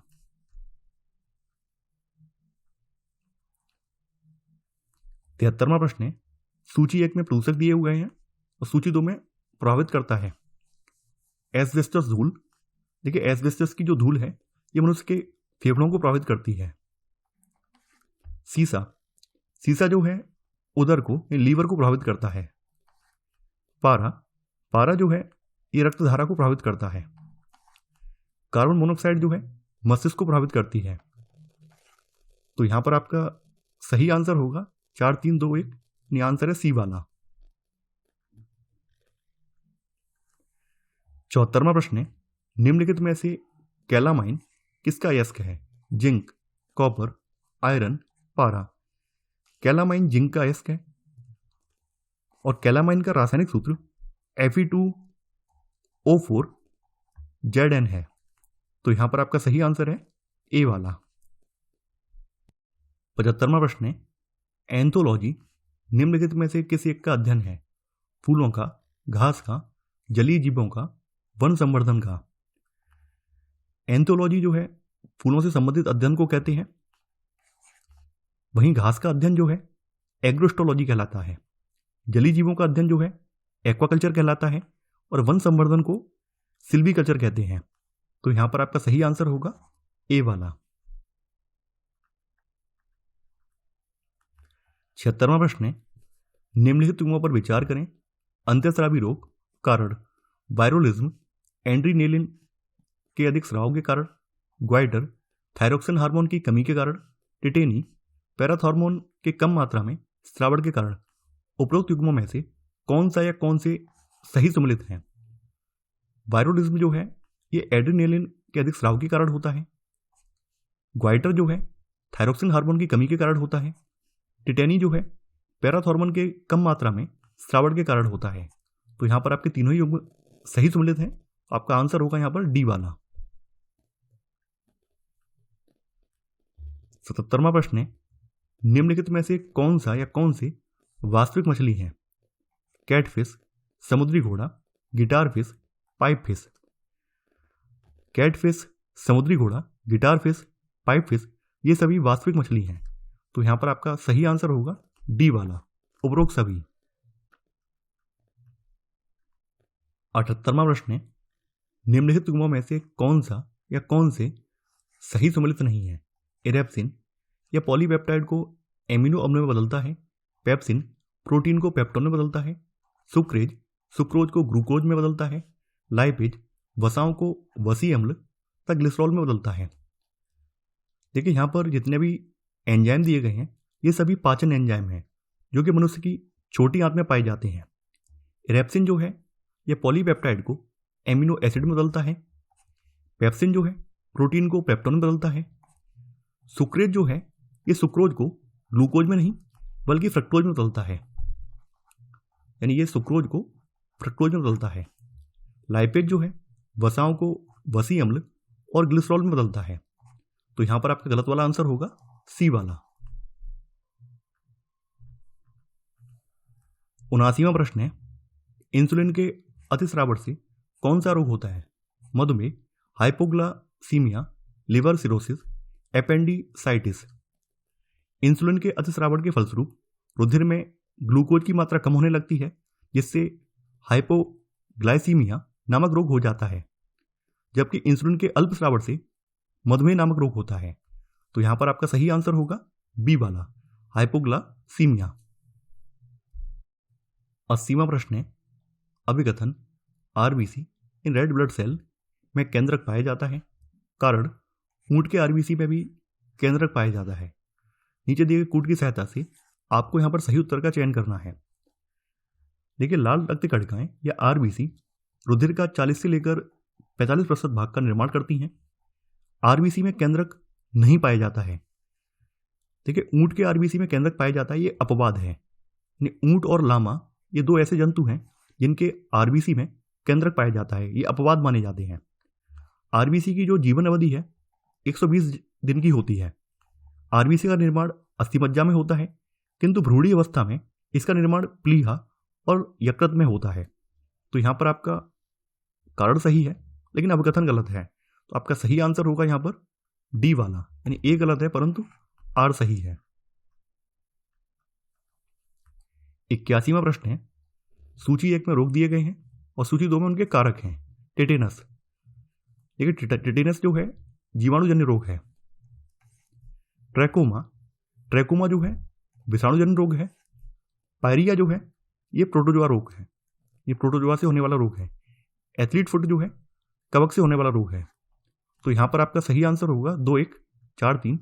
यह आंसर है आपका डी वाला।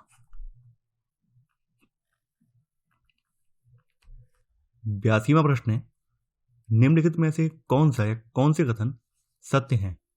उपास्थि में ओसीन नामक प्रोटीन पाया जाता है। लिगामेंट हड्डी को हड्डी से जोड़ता है। उपास्थि का मैट्रिक्स अर्धशोष होता है जो कांड्रिन नामक प्रोटीन का बना होता है। यानी उपास्थि का जो मैट्रिक्स है ये कांड्रिन प्रोटीन से बना होता है। वहीं अस्थि में ओसिन नामक प्रोटीन पाया जाता है। यानी ओसिन नामक प्रोटीन जो है ये अस्थि में पाया जाता है। तो यहाँ पर आपका पहला वाला गलत है। लिगामेंट यानी स्नायु अस्थि को अस्थि से जोड़ता है और ये अस्थियों को अपने स्थान पर बनाए रखता है। तो यहाँ पर आपका सेकंड वाला सही है। तो सही आंसर है बी, केवल 2। 83वां प्रश्न है, निम्न में से कौन प्रोटोजोआ जनित रोग नहीं है? मलेरिया, कालाजार, पायरिया, मधुमेह। मलेरिया, कालाजार, पायरिया ये तीनों ही प्रोटोजोआ जनित रोग हैं। मधुमेह रोग अग्नाशय द्वारा इंसुलिन हार्मोन के स्राव न होने से होता है। इसके अंतर्गत शर्करा का उपापचय नहीं हो पाता है। तो यहां पर आपका सही आंसर होगा डी वाला। 84वां प्रश्न है, सूची 1 को आपको यहां पर सूची 2 सम्मिलित करना है। मूली में तीखापन। देखिए, मूली में तीखापन जो है आइसोसाइनेट की वजह से होता है। मिर्च में चरपराहट जो है कैप्सिसिन की वजह से होती है। तो इसका हो जाएगा तीसरा। आलू में हरापन जो है सोलोनिन की वजह से होता है। गाजर में नारंगी रंग कैरोटीन की वजह से होता है। तो यहां पर आपका सही आंसर होगा ए वाला, 4, 3, 1, 2। 85वां प्रश्न है, स्पायरोमीटर से मापा जाता है नाड़ी की माप, श्वास का मापन, वाहन की गति, वायु प्रदूषण की माप। स्पायरोमीटर द्वारा श्वास का मापन किया जाता है। श्वास द्वारा प्रति मिनट लगभग 250 ml ऑक्सीजन ग्रहण की जाती है और लगभग 220 ml कार्बन डाइऑक्साइड बाहर छोड़ी जाती है। तो यहां पर आपका सही आंसर होगा बी वाला। 86वां प्रश्न है, अभिकथन बर्फ का टुकड़ा पेय पदार्थ को ठंडा बना देता है। कारण बर्फ पिघलने के लिए पेय से गुप्त ऊष्मा लेता है जिससे वह ठंडा हो जाता है। आपको यहां पर कूट की सहायता से सही उत्तर का चयन करना है। बर्फ का टुकड़ा पेय पदार्थ से गुप्त ऊष्मा प्राप्त करता है जिससे पेय पदार्थ के तापमान में कमी आती है और वह ठंडा हो जाता है। तो यहां पर आपका अभिकथन और कारण दोनों ही सही हैं और कारण जो है वो अभिकथन की सही व्याख्या भी कर रहा है। तो आंसर होगा यहां पर ए वाला। 87वां प्रश्न है, मेगावाट बिजली को मापने की इकाई है। ट्रांसमिशन में विनाश हो जाती है, उपभोग की जाती है, उत्पादित की जाती है, बचत की जाती है। विद्युत शक्ति गृह में उत्पादित विद्युत क्षमता को मापने के लिए मेगावाट इकाई का प्रयोग किया जाता है। तो यहां पर आपका सही आंसर होगा सी वाला। 88वां प्रश्न है, ग्लाइकोलिसिस में किसका निर्माण होता है? ग्लूकोज से ग्लाइकोजन का, ग्लूकोज से सुक्रोज का, ग्लूकोज से पायरुविक अम्ल का, ग्लूकोज से इथाइल अल्कोहल का। ग्लाइकोलिसिस कोश की श्वसन की पहली अवस्था है। अंतर श्वसन की ग्लाइकोसिस अवस्था ऑक्सी तथा अनॉक्सी दोनों में ओवेनिष्ठ अवस्था है। इसमें ग्लूकोज से पायरुविक अम्ल का निर्माण होता है। तो यहां पर आपका सही आंसर है सी वाला। 89वां प्रश्न है, आंतों की सबसे अंदर की परत किन कोशिकाओं की बनी होती है? Peritoneum, cardium, urochrome, epithelium. आंत मनुष्य का एक प्रमुख उत्सर्जी अंग है। आंत के सबसे ऊपर की परत एपिथीलियम कोशिकाओं की बनी होती है। ये कोशिकाएं कुछ लवणों का उत्सर्जन करती हैं और ये लवण मल के साथ शरीर से बाहर निकल जाते हैं। तो यहां पर आपका सही आंसर है डी वाला। 90वां प्रश्न है, रुधिर के रासायनिक संगठन का वास्तविक नियंत्रक किसे माना जाता है? Nephron, urochrome, vasopressin, aldosterone. Nephron वृक्क की कार्यात्मक इकाई है। इसको उत्सर्जन इकाई भी कहते हैं। नेफ्रॉन ही रुधिर के रासायनिक संगठन का वास्तविक निर्माण करते हैं। तो यहां पर आपका सही आंसर है ए वाला। 91वां प्रश्न है, निम्नलिखित में से कौन सा पादप हार्मोन शीर्षस्थ प्रभावित को समाप्त करता है? Cytokinins, gibberellins, auxins, ethylene. Auxins एक प्रकार का पादप हार्मोन है और यह हार्मोन शीर्षस्थ प्रभावित को समाप्त करता है और कोशिकाओं की लंबाई में यह वृद्धि करता है। तो यहां पर आपका सही आंसर है सी वाला। 92वां प्रश्न है, सूची 1 में जीव दिए गए हैं और सूची 2 में उनके गुणसूत्रों की संख्या दी गई है। मनुष्य में 46 गुणसूत्र पाए जाते हैं। कुत्ते में 78 गुणसूत्र पाए जाते हैं, घोड़े में 64 गुणसूत्र पाए जाते हैं और कबूतर में 80 गुणसूत्र पाए जाते हैं। तो यहां पर आपका सही आंसर होगा डी वाला, 1 2 3 4। 93वां प्रश्न है, निम्नलिखित कथनों पर विचार कीजिए। राष्ट्रीय रासायनिक प्रयोगशाला पुणे में अवस्थित है। इसका गठन वर्ष 1950 में किया गया। यहां पर आपको असत्य कथन की पहचान करनी है, असत्य कौन सा है। राष्ट्रीय रासायनिक प्रयोगशाला महाराष्ट्र के पुणे में अवस्थित है। यह वैज्ञानिक और औद्योगिक अनुसंधान परिषद की एक संगठक इकाई है। इसका गठन सन 1950 में किया गया था। तो यहां पर आपका पहला और दूसरा दोनों ही सही है। तो ना तो यहां पर पहला गलत है और ना ही दूसरा, तो आंसर होगा यहां पर डी वाला। 94वां प्रश्न है, निम्न युग्मों में से कौन सा एक सही सम्मिलित नहीं है। हीमेटोलॉजी रुधिर रोगों का अध्ययन, हर्पेटोलॉजी सरीसृपों का अध्ययन, इक्थियोलॉजी मछलियों का अध्ययन, अर्निथोलॉजी सांपों का अध्ययन। हीमेटोलॉजी जो है ये रुधिर रोगों का अध्ययन है, हर्पेटोलॉजी जो है सरीसृपों का अध्ययन है, इक्थियोलॉजी जो है ये मछलियों का अध्ययन है, अर्निथोलॉजी जो है ये पक्षियों का अध्ययन है, यानी ये बर्ड्स का अध्ययन है, और सांपों का अध्ययन जो है ये ऑफियोलॉजी कहलाता है। सांपों का अध्ययन ऑफियोलॉजी के अंतर्गत किया जाता है। तो यहां पर आपका गलत वाला आंसर होगा डी वाला। 95वां प्रश्न है, अभिकथन हाइपोग्लाइसीमिया रोग इंसुलिन के अल्प स्रवण के कारण होता है। कारण, इस रोग में रुधिर में ग्लूकोज की मात्रा कम हो जाती है। आपको यहां पर कूट की सहायता से सही उत्तर का चयन करना है। हाइपोग्लाइसीमिया रोग इंसुलिन के अल्प स्रवण के कारण नहीं, बल्कि ये अतिस्रवण के कारण होता है। इस रोग में रुधिर में ग्लूकोज की मात्रा कम हो जाती है और इससे जनन क्षमता और दृष्टि ज्ञान कम होने लगता है और रोगी को थकावट महसूस होने लगती है। तो यहाँ पर आपका कारण सही है, लेकिन यहाँ पर अभिकथन गलत है। तो आपका आंसर होगा यहाँ पर डी वाला। ए गलत है परंतु आर सही है। 96वां प्रश्न है, निम्नलिखित में से कौन सा एक आनुवांशिक रोग नहीं है। Down syndrome, Turner syndrome, sleeping sickness, haemophilia. Down syndrome एक आनुवांशिक रोग है और यह अर्धसूत्री विभाजन में अनियमितता के कारण होता है। टर्नर सिंड्रोम यह भी एक आनुवांशिक रोग है, इसमें अनियमित शारीरिक ढांचा होता है। स्लीपिंग सिकनेस आनुवांशिक रोग नहीं है। स्लीपिंग सिकनेस का मतलब है निद्रा रोग, नींद बहुत ज़्यादा आना। तो यहाँ पर एक प्रोटोजोआ है ट्रिपनसोमा, तो ट्रिपनोसोमा नामक प्रोटोजोआ की वजह से ये रोग होता है, ट्रिपनोसोमा। और यह एक परजीवी है जो सीसी मक्खियों के शरीर में आश्रय लेता है। इसकी वजह से मनुष्य में स्लीपिंग सिकनेस यानी निद्रा रोग होता है। हीमोफीलिया भी यहाँ पर एक आनुवांशिक रोग है और हीमोफीलिया में कुछ प्रोटीन की कमी से रक्त का थक्का नहीं बनता है। तो यहाँ पर आपका गलत वाला आंसर होगा, वो होगा सी वाला, स्लीपिंग सिकनेस।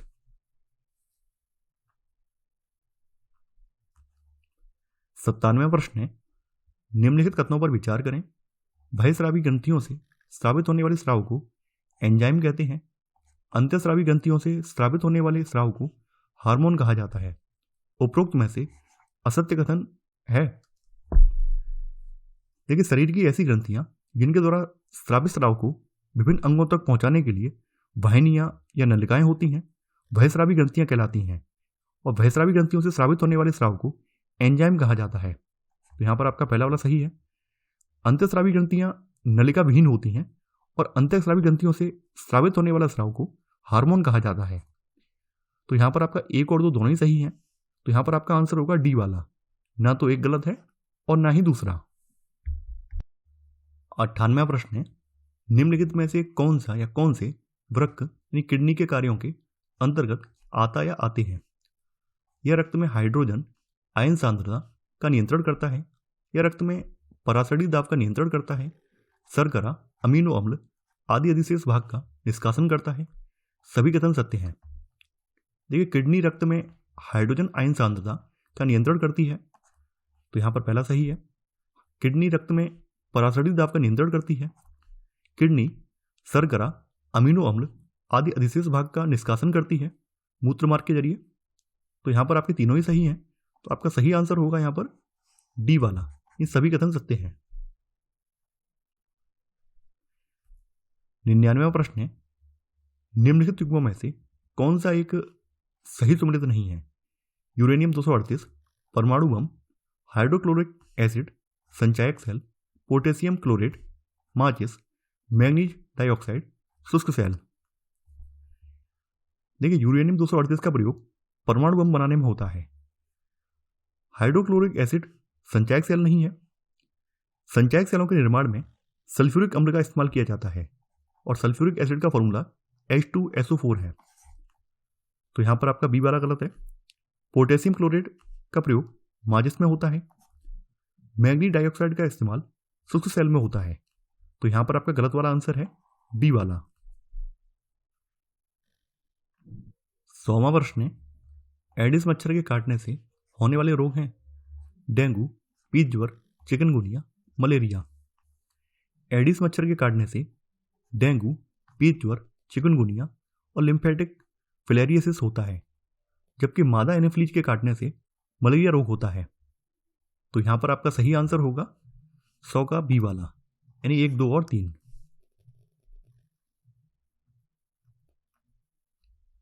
101वां प्रश्न है, निम्नलिखित कथनों पर विचार करें।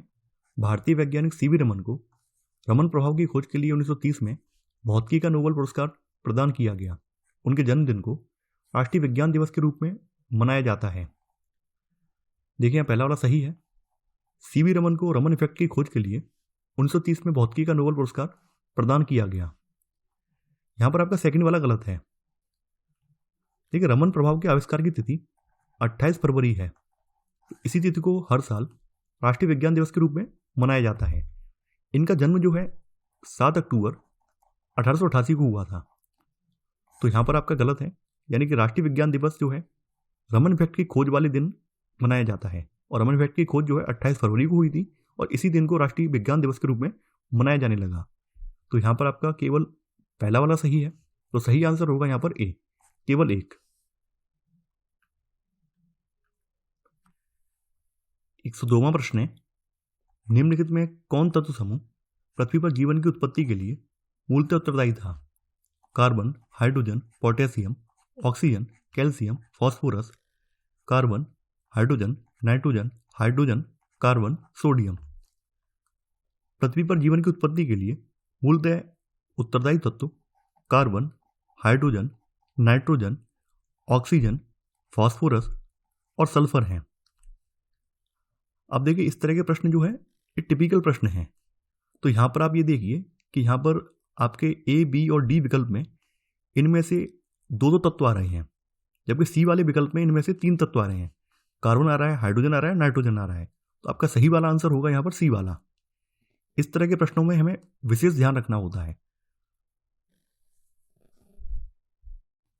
103वां प्रश्न है, अभिकथन ओजोन जल के शुद्धिकरण में सहायक है, कारण या ऑक्सीकरण द्वारा जीवाणुओं को नष्ट करती है। आपको यहां पर कूट की सहायता से सही उत्तर का चयन करना है। देखिए, ओजोन का रासायनिक सूत्र O3 है, तो ओजोन जो है अस्थाई है, और ओजोन को जल में मिलाते ही ये एक ऑक्सीजन परमाणु को अपने से विलग कर देती है, और ये विलग परमाणु ऑक्सीकरण द्वारा जीवाणुओं को नष्ट कर देता है। तो यहां पर आपका अभिकथन भी सही है और कारण भी सही है, और कारण जो है वो अभिकथन की सही व्याख्या भी कर रहा है। तो आंसर होगा यहां पर ए वाला।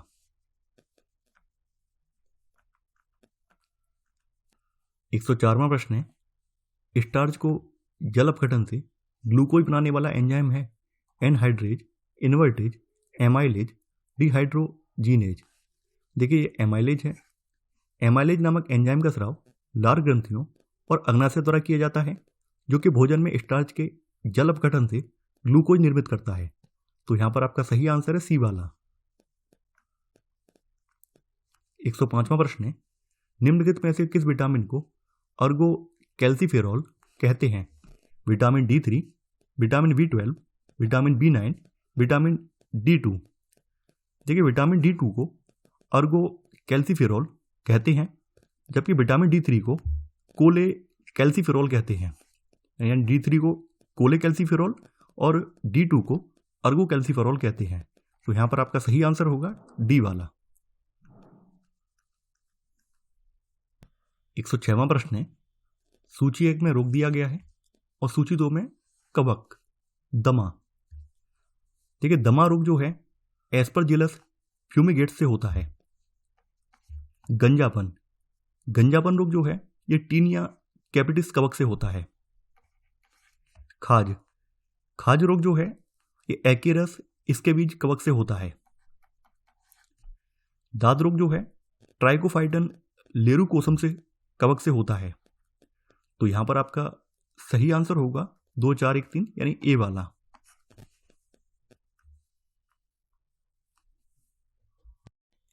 107वां प्रश्न है, निम्नलिखित कथनों में से असत्य कथन है। डेंगू ज्वर मादा एडिप्टी मच्छर के काटने से फैलता है। भारत में डेंगू बुखार का पहला मामला 1963 ईस्वी में कोलकाता में सामने आया। डेंगू बुखार के कारण मानव शरीर में प्लेटलेट्स की संख्या बढ़ जाती है। इनमें से कोई नहीं। डेंगू ज्वर मादा एडिप्टी मच्छर के काटने से फैलता है और डेंगू ज्वर फैलाने वाले इस मच्छर को टाइगर मच्छर भी कहते हैं। तो यहां पर आपका ए वाला सही है। भारत में डेंगू बुखार का पहला मामला 1963 ईस्वी में कोलकाता में सामने आया। तो यहां पर आपका बी वाला भी सही है। यहां पर आपका सी वाला गलत है। डेंगू बुखार के कारण मानव शरीर में प्लेटलेट्स की संख्या में तेजी से कमी आती है और इससे रोगी की मृत्यु भी हो सकती है। डेंगू बुखार में तीव्र बुखार के साथ जोड़ों में तीव्र दर्द रहता है। तो यहां पर आपका गलत वाला आंसर है सी वाला। 108वां प्रश्न है, निम्नलिखित में से कौन एक तने का प्रकार नहीं है। केसर, हल्दी, अदरक, गाजर। केसर, हल्दी, अदरक, आलू, प्याज ये सभी रूपांतरित तने का उदाहरण हैं, जबकि गाजर, सलजम, चुकंदर, मूली ये सभी रूपांतरित जड़ें हैं।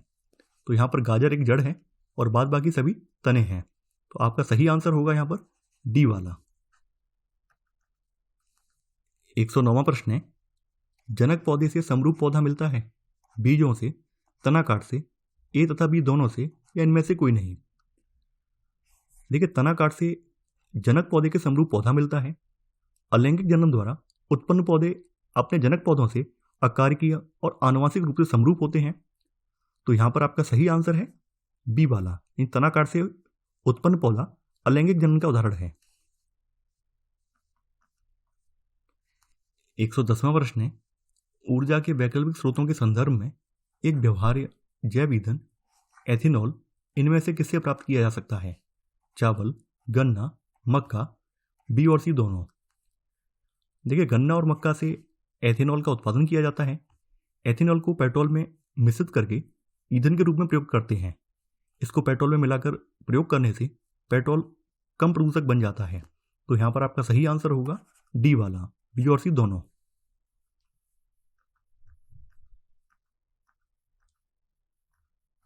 111वां प्रश्न है, निम्नलिखित में से बेमेल युग्म या युग्मों का चयन करें।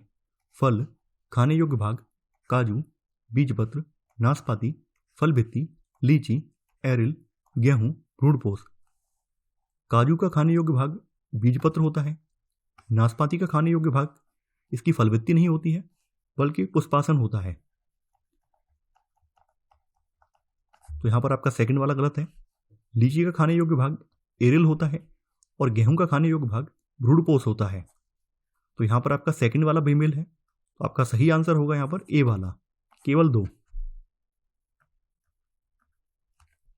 112वां प्रश्न है, लिथियम का परमाणु भार है 7, 23, 39, 8। लिथियम एक रासायनिक तत्व है जिसका प्रतीक Li है और इसका परमाणु भार 7 है। साधारण परिस्थितियों में लिथियम प्रकृति की सबसे हल्की धातु है और सबसे कम घनत्व वाला ठोस पदार्थ है। लिथियम अत्यधिक प्रतिक्रियाशील और ज्वलनशील होती है। तो यहां पर आपका सही आंसर है ए वाला।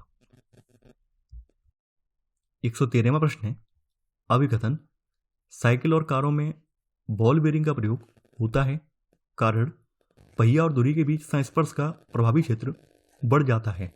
आपको यहां पर कूट की सहायता से सही उत्तर का चयन करना है। देखिए, अभिकथन बिल्कुल सही है। साइकिल और कारों में बॉल बेरिंग का प्रयोग होता है, लेकिन कारण गलत है। बॉल बेरिंग के प्रयोग से पहिए और धुरी के बीच संस्पर्श का जो प्रभावी क्षेत्र है ये बढ़ नहीं जाता है बल्कि घट जाता है। और संस्पर्श क्षेत्र के घटने से घर्षण बल कम लगता है। तो यहाँ पर आपका अभिकथन सही है लेकिन कारण गलत है। आंसर होगा यहाँ पर सी वाला, ए सही है परंतु आर गलत है। 114वां प्रश्न है, घड़ी में प्रयोग होने वाले क्वार्टर क्रिस्टल निम्न में से किससे निर्मित होते हैं? Germanium oxide, titanium oxide, sodium silicate, silicon dioxide. घड़ी में प्रयोग होने वाले क्वार्टर क्रिस्टल सिलिकॉन डाइऑक्साइड से बने होते हैं। क्वार्टर में ऑक्सीजन और सिलिकॉन के परमाणु आपस में मिलकर एक चतुष्फल की आकृति का निर्माण करते हैं। तो यहां पर आपका सही आंसर है डी वाला। 115वां प्रश्न है, निम्न में से कौन सा एक अनुचुंबकीय पदार्थ है? तांबा, ऑक्सीजन, निकेल, कोबाल्ट। अनुचुंबकीय का मतलब है पैरामैग्नेटिक। तो अनुचुंबकीय पदार्थ वे पदार्थ होते हैं जो किसी चुंबकीय क्षेत्र में रखे जाने पर क्षेत्र की दिशा में आंशिक रूप से ही आकर्षित होते हैं। यह किसी अतिचुंबक के समीप लाए जाने पर ही आकर्षित होते हैं। तो यहाँ पर ऑक्सीजन जो है ये एक अनुचुंबकीय पदार्थ है। वहीं तांबा जो है, तांबा अचुंबकीय पदार्थ है, यानी नॉन मैग्नेटिक पदार्थ है, अचुंबकीय पदार्थ है। जबकि आपके निकेल और कोबाल्ट ये दोनों चुंबकीय पदार्थ हैं। तो यहां पर आपका सही आंसर होगा बी वाला। 116वां प्रश्न है, ध्वनि के लघुत्तम कणों को कहा जाता है? Photon, phonon, quark, neutrino. Phonon ध्वनि के लघुत्तम कण हैं। दृढ़ क्रिस्टल विमा के कंपन में फोनॉन को पाया जाता है। यह ध्वनि की क्वांटाइज्ड अवस्था है। प्रकाश की क्वांटाइज्ड अवस्था फोटोन है। तो यहां पर आपका सही आंसर है बी वाला। 117वां प्रश्न है, निम्नलिखित कथनों पर विचार करें। अल्फा लिनोलेनिक वसीय अम्ल मानव स्वास्थ्य के लिए हानिकारक है। मानव शरीर कोशिकाएं किसी भी प्रकार के वसा अम्लों का संश्लेषण नहीं करती हैं। यहां पर आपको असत्य कथन की पहचान करनी है। अल्फा लिनोलेनिक वसीय अम्ल एक ओमेगा 3 वसीय अम्ल है जो मानव स्वास्थ्य के लिए लाभदायक है, हानिकारक नहीं है बल्कि ये लाभदायक है। यह अलसी और तीसी में काफी मात्रा में पाया जाता है। तो यहां पर आपका पहला वाला गलत हो जाएगा। मानव शरीर की कोशिकाएं केवल आवश्यक वसीय अम्लों का निर्माण नहीं कर पाती हैं। तो यहां पर आपका सेकंड वाला भी गलत है। यहां पे लिखा है मानव शरीर कोशिकाएं किसी भी प्रकार के वसा अम्लों का संश्लेषण नहीं कर सकती हैं, ये गलत है। ये मानव शरीर की कोशिकाएं जो है केवल आवश्यक वसीय अम्लों का निर्माण नहीं कर पाती हैं, बाद बाकी वसीय अम्लों का निर्माण करती हैं। तो यहां पर आपका एक और दो गलत है। आपका आंसर होगा यहां पर सी वाला, 1 तथा 2 असत्य है। 118वां प्रश्न है, निम्नलिखित में से कौन द्वितीयक वायु प्रदूषक है? Sulphur dioxide, peroxy acetyl nitrate, benzene या उपरोक्त में से कोई नहीं। पेरोक्सी एसिटाइल नाइट्रेट द्वितीयक प्रदूषक है। प्राथमिक प्रदूषक सीधे स्रोत से उत्पन्न होते हैं। प्राथमिक प्रदूषकों के उदाहरणों में carbon monoxide, carbon dioxide, sulphur dioxide और बेंजीन जो है यह प्राथमिक प्रदूषक हैं। वहीं आपका पेन या पेरोक्सी एसिटाइल नाइट्रेट द्वितीयक वायु प्रदूषक है। तो यहां पर आपका सही आंसर होगा बी वाला। 119वां प्रश्न है, निम्नलिखित में कौन सी विद्युत चुंबकीय तरंगें हैं? ध्वनि तरंगें, प्रकाश तरंगें, एक्स किरणें, रेडियो तरंगें। यांत्रिक तरंगों के अतिरिक्त ऐसी तरंगें भी होती हैं जिसके संचरण के लिए माध्यम की आवश्यकता नहीं होती है और ऐसी तरंगों को विद्युत चुंबकीय तरंगें कहते हैं। तो प्रकाश किरणें, एक्स किरणें, रेडियो तरंगें, ये सभी जो हैं ये विद्युत चुंबकीय तरंगों के उदाहरण हैं। तो यहां पर आपका सही आंसर होगा सी वाला, 2, 3 और 4। 120वां प्रश्न है, मस्तिष्क का कौन सा भाग अंतःस्रावी ग्रंथियों से स्रावित होने वाले हार्मोन्स का नियंत्रण करता है? Cerebrum, hypothalamus, medulla oblongata, cerebellum. Hypothalamus अग्र मस्तिष्क का भाग होता है। पोस्टीरियर पीयूष ग्रंथि से स्रावित होने वाले हार्मोन्स इसे स्रावित होते हैं। यह अंतःस्रावी ग्रंथियों से स्रावित होने वाले हार्मोन्स को नियंत्रित करती है। तो यहां पर आपका सही आंसर है बी वाला।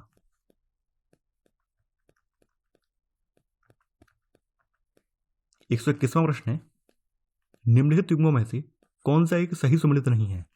ट्रैफिक पुलिस, गोल्जी कॉय, कपास का प्रमुख घटक, सेलुलोज, प्रोटीन संश्लेषण, लाइसोसोम्स, शीतल पेय, कैफीन।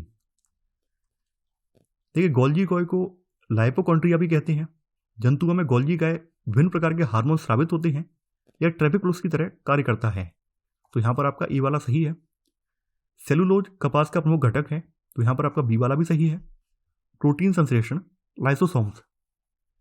अंत्यप्रद्रव्य जलिका के ऊपर राइबोसोम उपस्थित होने के कारण यह प्रोटीन संश्लेषण में सहायक होती है। तो देखिए ये लाइसोसोम्स नहीं बल्कि राइबोसोम उपस्थित होने की वजह से होता है। प्रोटीन संश्लेषण जो है राइबोसोम की उपस्थिति की वजह से होता है, ना कि लाइसोसोम की वजह से। तो यहाँ पर आपका सी वाला गलत हो जाएगा। यहाँ पर आपका डी वाला सही है। शीतल पेय में कैफीन की पर्याप्त मात्रा पाई जाती है। यहाँ पर आपका गलत वाला आंसर है सी वाला। 122वां प्रश्न है, निम्नलिखित में से किस एक के अंतर्गत कवकों का अध्ययन किया जाता है? Phycology, mycology, histology, pomology. Phycology के अंतर्गत कवकों का अध्ययन किया जाता है। फाइकोलॉजी के अंतर्गत शैवालों का अध्ययन किया जाता है। हिस्टोलॉजी के अंतर्गत जो है ऊतकों का अध्ययन किया जाता है। पोमोलॉजी के अंतर्गत फलों का अध्ययन किया जाता है। तो आपका सही आंसर है यहां पर बी वाला। 123वां प्रश्न है, निम्नलिखित में से किस एक में कार्बोहाइड्रेट सबसे अधिक पाया जाता है? ज्वार, बाजरा, मक्का, गेहूं। देखिए ज्वार में कार्बोहाइड्रेट की मात्रा 74%, बाजरे में कार्बोहाइड्रेट की मात्रा 67%, मक्के में कार्बोहाइड्रेट की मात्रा 79%, गेहूं में कार्बोहाइड्रेट की मात्रा 65 से 75% के बीच में होती है। तो सर्वाधिक मात्रा में कार्बोहाइड्रेट मक्का में पाया जाता है। तो सही आंसर है सी वाला। 124वां प्रश्न है, हरित ग्रंथियां किससे संबंधित हैं? जनन, उत्सर्जन, श्वसन, पाचन। हरित ग्रंथियां जो हैं उत्सर्जन से संबंधित हैं। ये ग्रंथियां एक जोड़ी की संख्या में कुछ जल जीवों में उपस्थित रहती हैं। ये कीड़ों के स्पर्श सूत्र के आसपास खुलती हैं। तो यहां पर आपका सही आंसर है बी वाला। 125वां प्रश्न है, जीव विज्ञान की किस शाखा के अंतर्गत परजीवी जीवों का अध्ययन किया जाता है? वायरोलॉजी, मिर्मेकोलॉजी, बैक्टीरियोलॉजी, उपरोक्त में से कोई नहीं। देखिए यहां पे बात करें वायरोलॉजी की, तो वायरोलॉजी के अंतर्गत विषाणुओं का अध्ययन किया जाता है। ये वायरोलॉजी का संबंध जो है विषाणुओं के अध्ययन से है। मिर्मेकोलॉजी के अंतर्गत चींटियों का अध्ययन किया जाता है, यानी चींटियों के अध्ययन से संबंधित है। बैक्टीरियोलॉजी के अंतर्गत जीवाणुओं का अध्ययन किया जाता है। परजीवी जीवों का अध्ययन जो है पैरासाइटोलॉजी में किया जाता है, यानी इनका अध्ययन पैरासाइटोलॉजी के अंतर्गत किया जाता है। तो यहां पर आपका डी वाला आंसर होगा, इन उपरोक्त में से कोई नहीं। 126वां प्रश्न है, विश्व बौद्धिक संपदा संगठन द्वारा जारी वैश्विक नवाचार सूचकांक 2022 में भारत का स्थान है 46वां, 40वां, 42वां, 41वां। विश्व बौद्धिक संपदा संगठन इसके द्वारा जारी वैश्विक नवाचार सूचकांक 2022 में भारत का 46वां स्थान है। इस सूचकांक में स्विट्जरलैंड को शीर्ष स्थान प्राप्त हुआ है, जबकि गिनी सबसे निम्नतम स्थान पर रहा है। विश्व बौद्धिक संपदा संगठन 2007 से रिपोर्ट ये प्रकाशित कर रहा है, और यह इस रिपोर्ट का जो है 15वां संस्करण है, यानी ये वाला जो संस्करण है ये 15वां संस्करण है। तो यहां पर आपका सही आंसर होगा ए वाला। 127वां प्रश्न है, केंद्रीय ग्रामीण विकास एवं पंचायती राज मंत्रालय द्वारा सितंबर 2022 में लॉन्च किए गए जलदूत ऐप का मुख्य उद्देश्य है देश के गांव में आर्सेनिक मुक्त पेयजल का पता लगाना, देश के गांव में पीने योग्य स्वच्छ जल उपलब्ध कराना, ग्रामीण क्षेत्रों में तालाबों के जल स्तर का पता लगाना, देश के किसी गांव के चयनित कुओं के जल स्तर का पता लगाना। केंद्रीय ग्रामीण विकास एवं पंचायती राज मंत्रालय द्वारा सितंबर 2022 में लॉन्च किए गए जलदूत ऐप का मुख्य उद्देश्य देश के किसी गांव के चयनित कुओं के जल स्तर का पता लगाना है। यह ऐप पंचायतों को मजबूत डेटा के साथ सहायता प्रदान करेगा। तो यहां पर आपका सही आंसर है डी वाला। 128वां प्रश्न है, सितंबर 2022 में आर वेंकट रमणी निम्नलिखित में से किस एक पद पर नियुक्त हुए हैं? देश के नए महालेखा नियंत्रक परीक्षक, देश के नए अटॉर्नी जनरल, सर्वोच्च न्यायालय के मुख्य न्यायाधीश, उत्तर प्रदेश हाईकोर्ट के मुख्य न्यायाधीश। देखिए, आर वेंकटरमणी देश के नए अटर्नी जनरल पद पर नियुक्त हुए हैं। इन्होंने इस पद पर के वेणुगोपाल का स्थान लिया है। भारतीय संविधान के अनुच्छेद 76 के अंतर्गत अटर्नी जनरल की नियुक्ति की जाती है। तो यहां पर आपका सही आंसर होगा बी वाला। 129वां प्रश्न है, सितंबर 2022 में निम्नलिखित में से किस राज्य या केंद्र शासित प्रदेश को भारत का प्रथम स्वच्छ सुजल प्रदेश घोषित किया गया?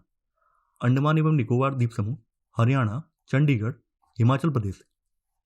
अंडमान एवं निकोबार द्वीप समूह को भारत का प्रथम स्वच्छ सुजल प्रदेश घोषित किया गया। केंद्र शासित प्रदेश अंडमान और निकोबार द्वीप समूह ने सभी ग्रामीण परिवारों को नल कनेक्शन के माध्यम से पीने योग्य पानी की सुविधा उपलब्ध कराई है। तो यहां पर आपका सही आंसर होगा ए वाला। 130वां प्रश्न है, सितंबर 2022 में निम्नलिखित में से किन्हें 52वें दादा साहब फाल्के 2020 पुरस्कार प्रदान किए जाने की घोषणा की गई? अनुराधा पौडवाल, रजनीकांत, आशा पारेख, रेखा। वर्ष 1969 से दादा साहब फाल्के अवार्ड भारतीय सिनेमा की प्रगति और विकास में उत्कृष्ट योगदान देने वाले कलाकारों को प्रदान किया जाता है। पहला दादा साहब फाल्के अवार्ड देविका रानी को दिया गया था। नहीं, पहला जो दादा साहब फाल्के अवार्ड है वो देविका रानी को मिला था। 52वां दादा साहब फाल्के अवार्ड 2020 ये अभिनेत्री आशा पारेख को दिया गया है। तो यहां पर आपका सही आंसर है सी वाला।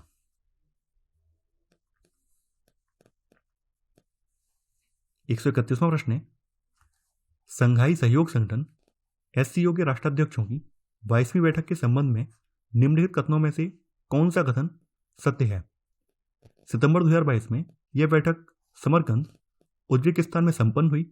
इस सम्मेलन में लेबनान SCO का नया सदस्य बना। देखिए, यहां पर आपका पहला वाला कथन यहां बिल्कुल सही है। संघाई सहयोग संगठन के राष्ट्राध्यक्षों की 22वीं बैठक सितंबर 2022 में समरकंद, उज्बेकिस्तान में संपन्न हुई। इस सम्मेलन में लेबनान नहीं बल्कि ईरान जो है यह SCO का नया सदस्य बना है। तो यहां पर आपका सेकंड वाला गलत हो जाएगा। देखिए, अब इस संगठन के कुल सदस्यों की संख्या 9 हो गई है। तो यहां पर आपका सही आंसर है ए वाला।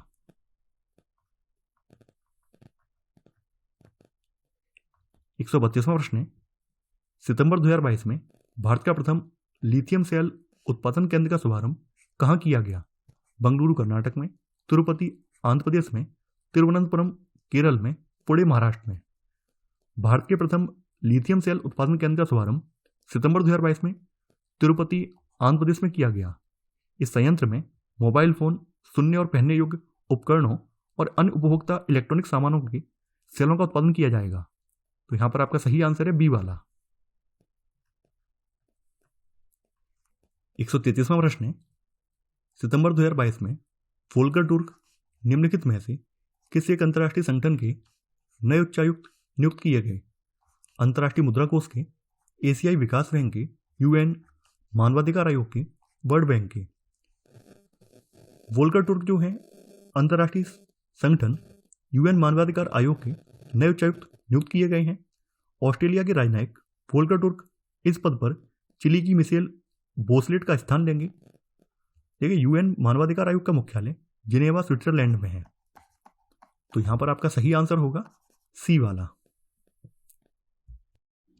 134वां प्रश्न है, सितंबर 2022 में पूर्ण रूप से सौर ऊर्जा से संचालित मानव रहित हवाई ड्रोन क्विंग बीजिंग 50 का सफलतापूर्वक परीक्षण किस देश द्वारा संपन्न हुआ? दक्षिण कोरिया द्वारा, चीन द्वारा, उत्तर कोरिया द्वारा, जापान द्वारा। पूर्ण रूप से सौर ऊर्जा से संचालित मानव रहित हवाई ड्रोन क्विमजिंग 50 का सफलतापूर्वक परीक्षण चीन द्वारा किया गया। क्विमजिंग 50 को मॉर्निंग स्टार 50 का नाम भी दिया गया है। यह पृथ्वी से 20 किलोमीटर की ऊंचाई पर लंबे समय तक उड़ान भर सकता है। तो यहां पर आपका सही आंसर है बी वाला। 135वां प्रश्न है, इंडिया ट्रेड प्रमोशन ऑर्गेनाइजेशन द्वारा सितंबर 2022 में 23 में भारतीय अंतर्राष्ट्रीय सुरक्षा एक्सपो 2022 का आयोजन कहां हुआ? बंगलुरु में, गांधीनगर में, नई दिल्ली में, मुंबई में। इंडिया ट्रेड प्रमोशन ऑर्गेनाइजेशन इसके द्वारा सितंबर 2022 में 23 में अंतर्राष्ट्रीय सुरक्षा एक्सपो 2022 का आयोजन प्रगति मैदान नई दिल्ली में हुआ। तो यहां पर आपका सही आंसर है सी वाला। 136वां प्रश्न है, सितंबर 2022 में देश का प्रथम वानिकी विश्वविद्यालय किस राज्य में स्थापित किए जाने की घोषणा की गई? केरल, उत्तराखंड, हिमाचल प्रदेश, तेलंगाना। देश का पहला वानिकी विश्वविद्यालय तेलंगाना राज्य में स्थापित किए जाने की घोषणा की गई है। तेलंगाना सरकार द्वारा वन कॉलेज एवं अनुसंधान संस्थान को एक पूर्ण विश्वविद्यालय के रूप में विस्तारित करने का निर्णय लिया गया है और यह देश का पहला प्रथम वानिकी विश्वविद्यालय होगा। तो यहां पर आपका सही आंसर है डी वाला। 137वां प्रश्न है, बहुराष्ट्रीय सैन्य अभ्यास काकाडू 2022 के संबंध में निम्न कथनों पर विचार करें और सत्य कथनों का चयन करें। यह एक बहुराष्ट्रीय नौसैन्य अभ्यास है। इसका आयोजन डार्विन क्षेत्र ऑस्ट्रेलिया में किया गया। यह नौसैन्य अभ्यास वर्ष 1993 से आयोजित किया जा रहा है। देखिए यहां पर आपका पहला वाला कथन बिल्कुल सही है, बहुराष्ट्रीय सैन्य अभ्यास काकाडू। तो ये जो है एक बहुराष्ट्रीय नौसैन्य अभ्यास है। इसका आयोजन डार्विन क्षेत्र ऑस्ट्रेलिया में किया गया। यह नौसैन्य अभ्यास वर्ष 1993 से आयोजित किया जा रहा है। यहाँ पे थर्ड वाला भी सही है। इस सैन्य अभ्यास में भारतीय नौसेना की युद्धपोत INS सतपुड़ा और P-8I समुद्री विमानों ने भाग लिया। तो यहाँ पर आपके तीनों ही कथन सही हैं। तो आपका सही आंसर होगा सी वाला, 1, 2 और 3। 138वां प्रश्न है, अक्टूबर 2022 में जारी वैश्विक भुखमरी सूचकांक के संबंध में निम्नलिखित कथनों पर विचार करें। भारत को 107वें स्थान के साथ गंभीर स्थिति में रखा गया है। यह रिपोर्ट अंतर्राष्ट्रीय खाद्य नीति अनुसंधान संस्थान द्वारा जारी किया जाता है। उपरोक्त में से सत्य कथन है। देखिए वैश्विक भुखमरी सूचकांक 2022 में भारत को 107वें स्थान के साथ गंभीर स्थिति में रखा गया है। तो यहां पर आपका पहला वाला सही है।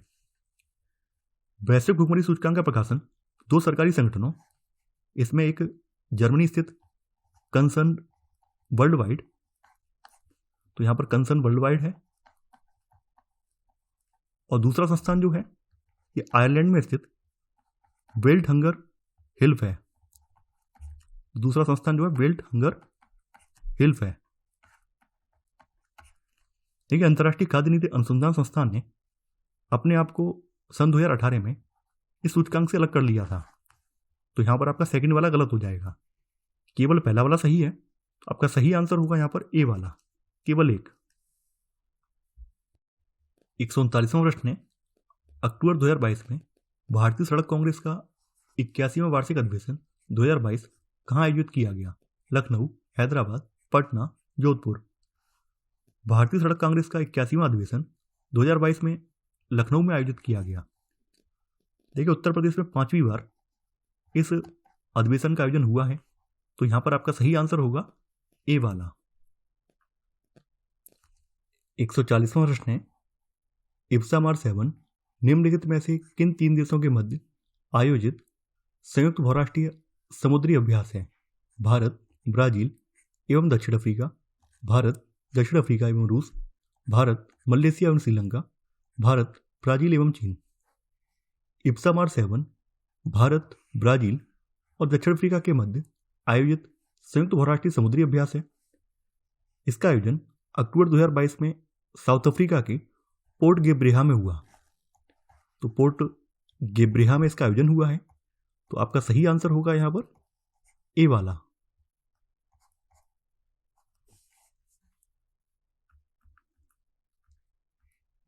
141वां प्रश्न है, सितंबर 2022 में केंद्रीय अन्वेषण ब्यूरो द्वारा अवैध मादक पदार्थों के तस्करी नेटवर्क के विरुद्ध कौन सा ऑपरेशन चलाया गया?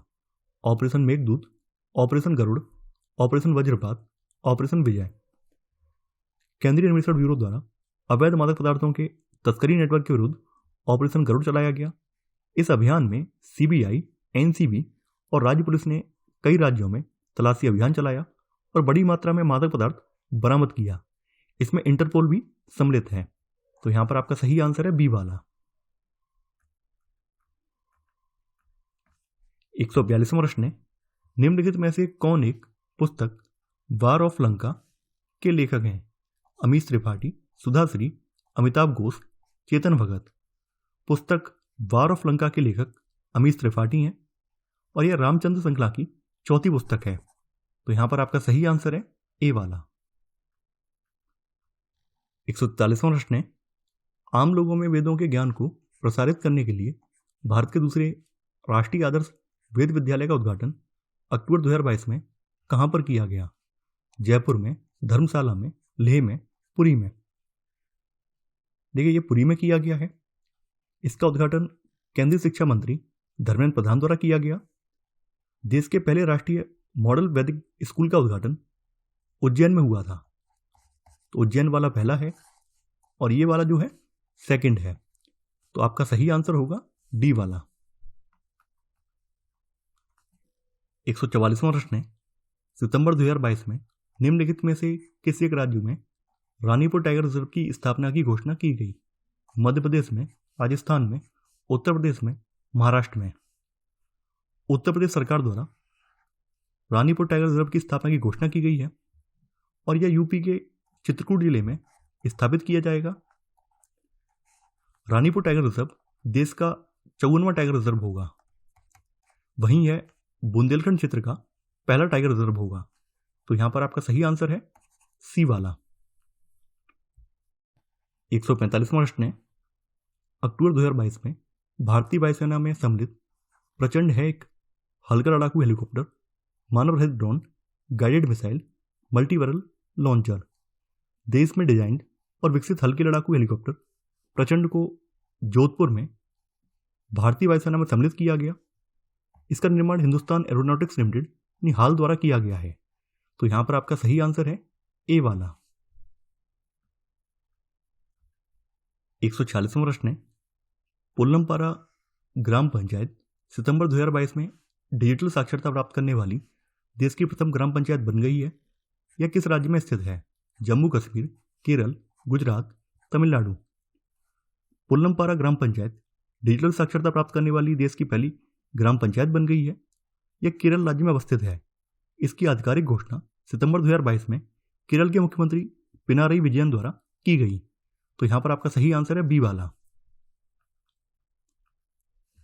147वां प्रश्न है, सितंबर 2022 में अडानी ग्रीन एनर्जी लिमिटेड द्वारा निम्नलिखित में से किस राज्य में विश्व का सबसे बड़ा पवन सौर हाइब्रिड ऊर्जा संयंत्र स्थापित किया गया है?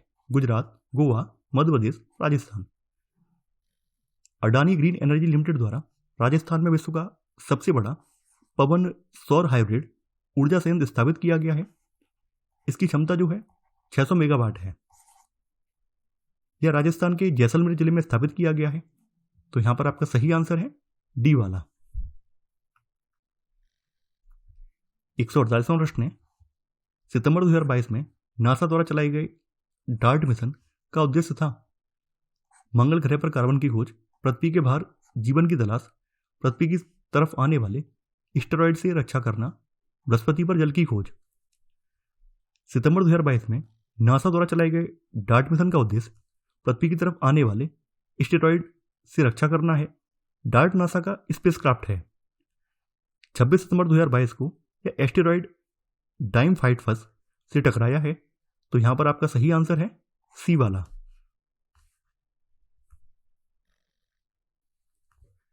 149वां प्रश्न है, बैंकों और वित्तीय संकटों पर शोध के लिए निम्नलिखित में से किसे या किन्हें अर्थशास्त्र के नोबेल पुरस्कार 2022 से सम्मानित किया गया?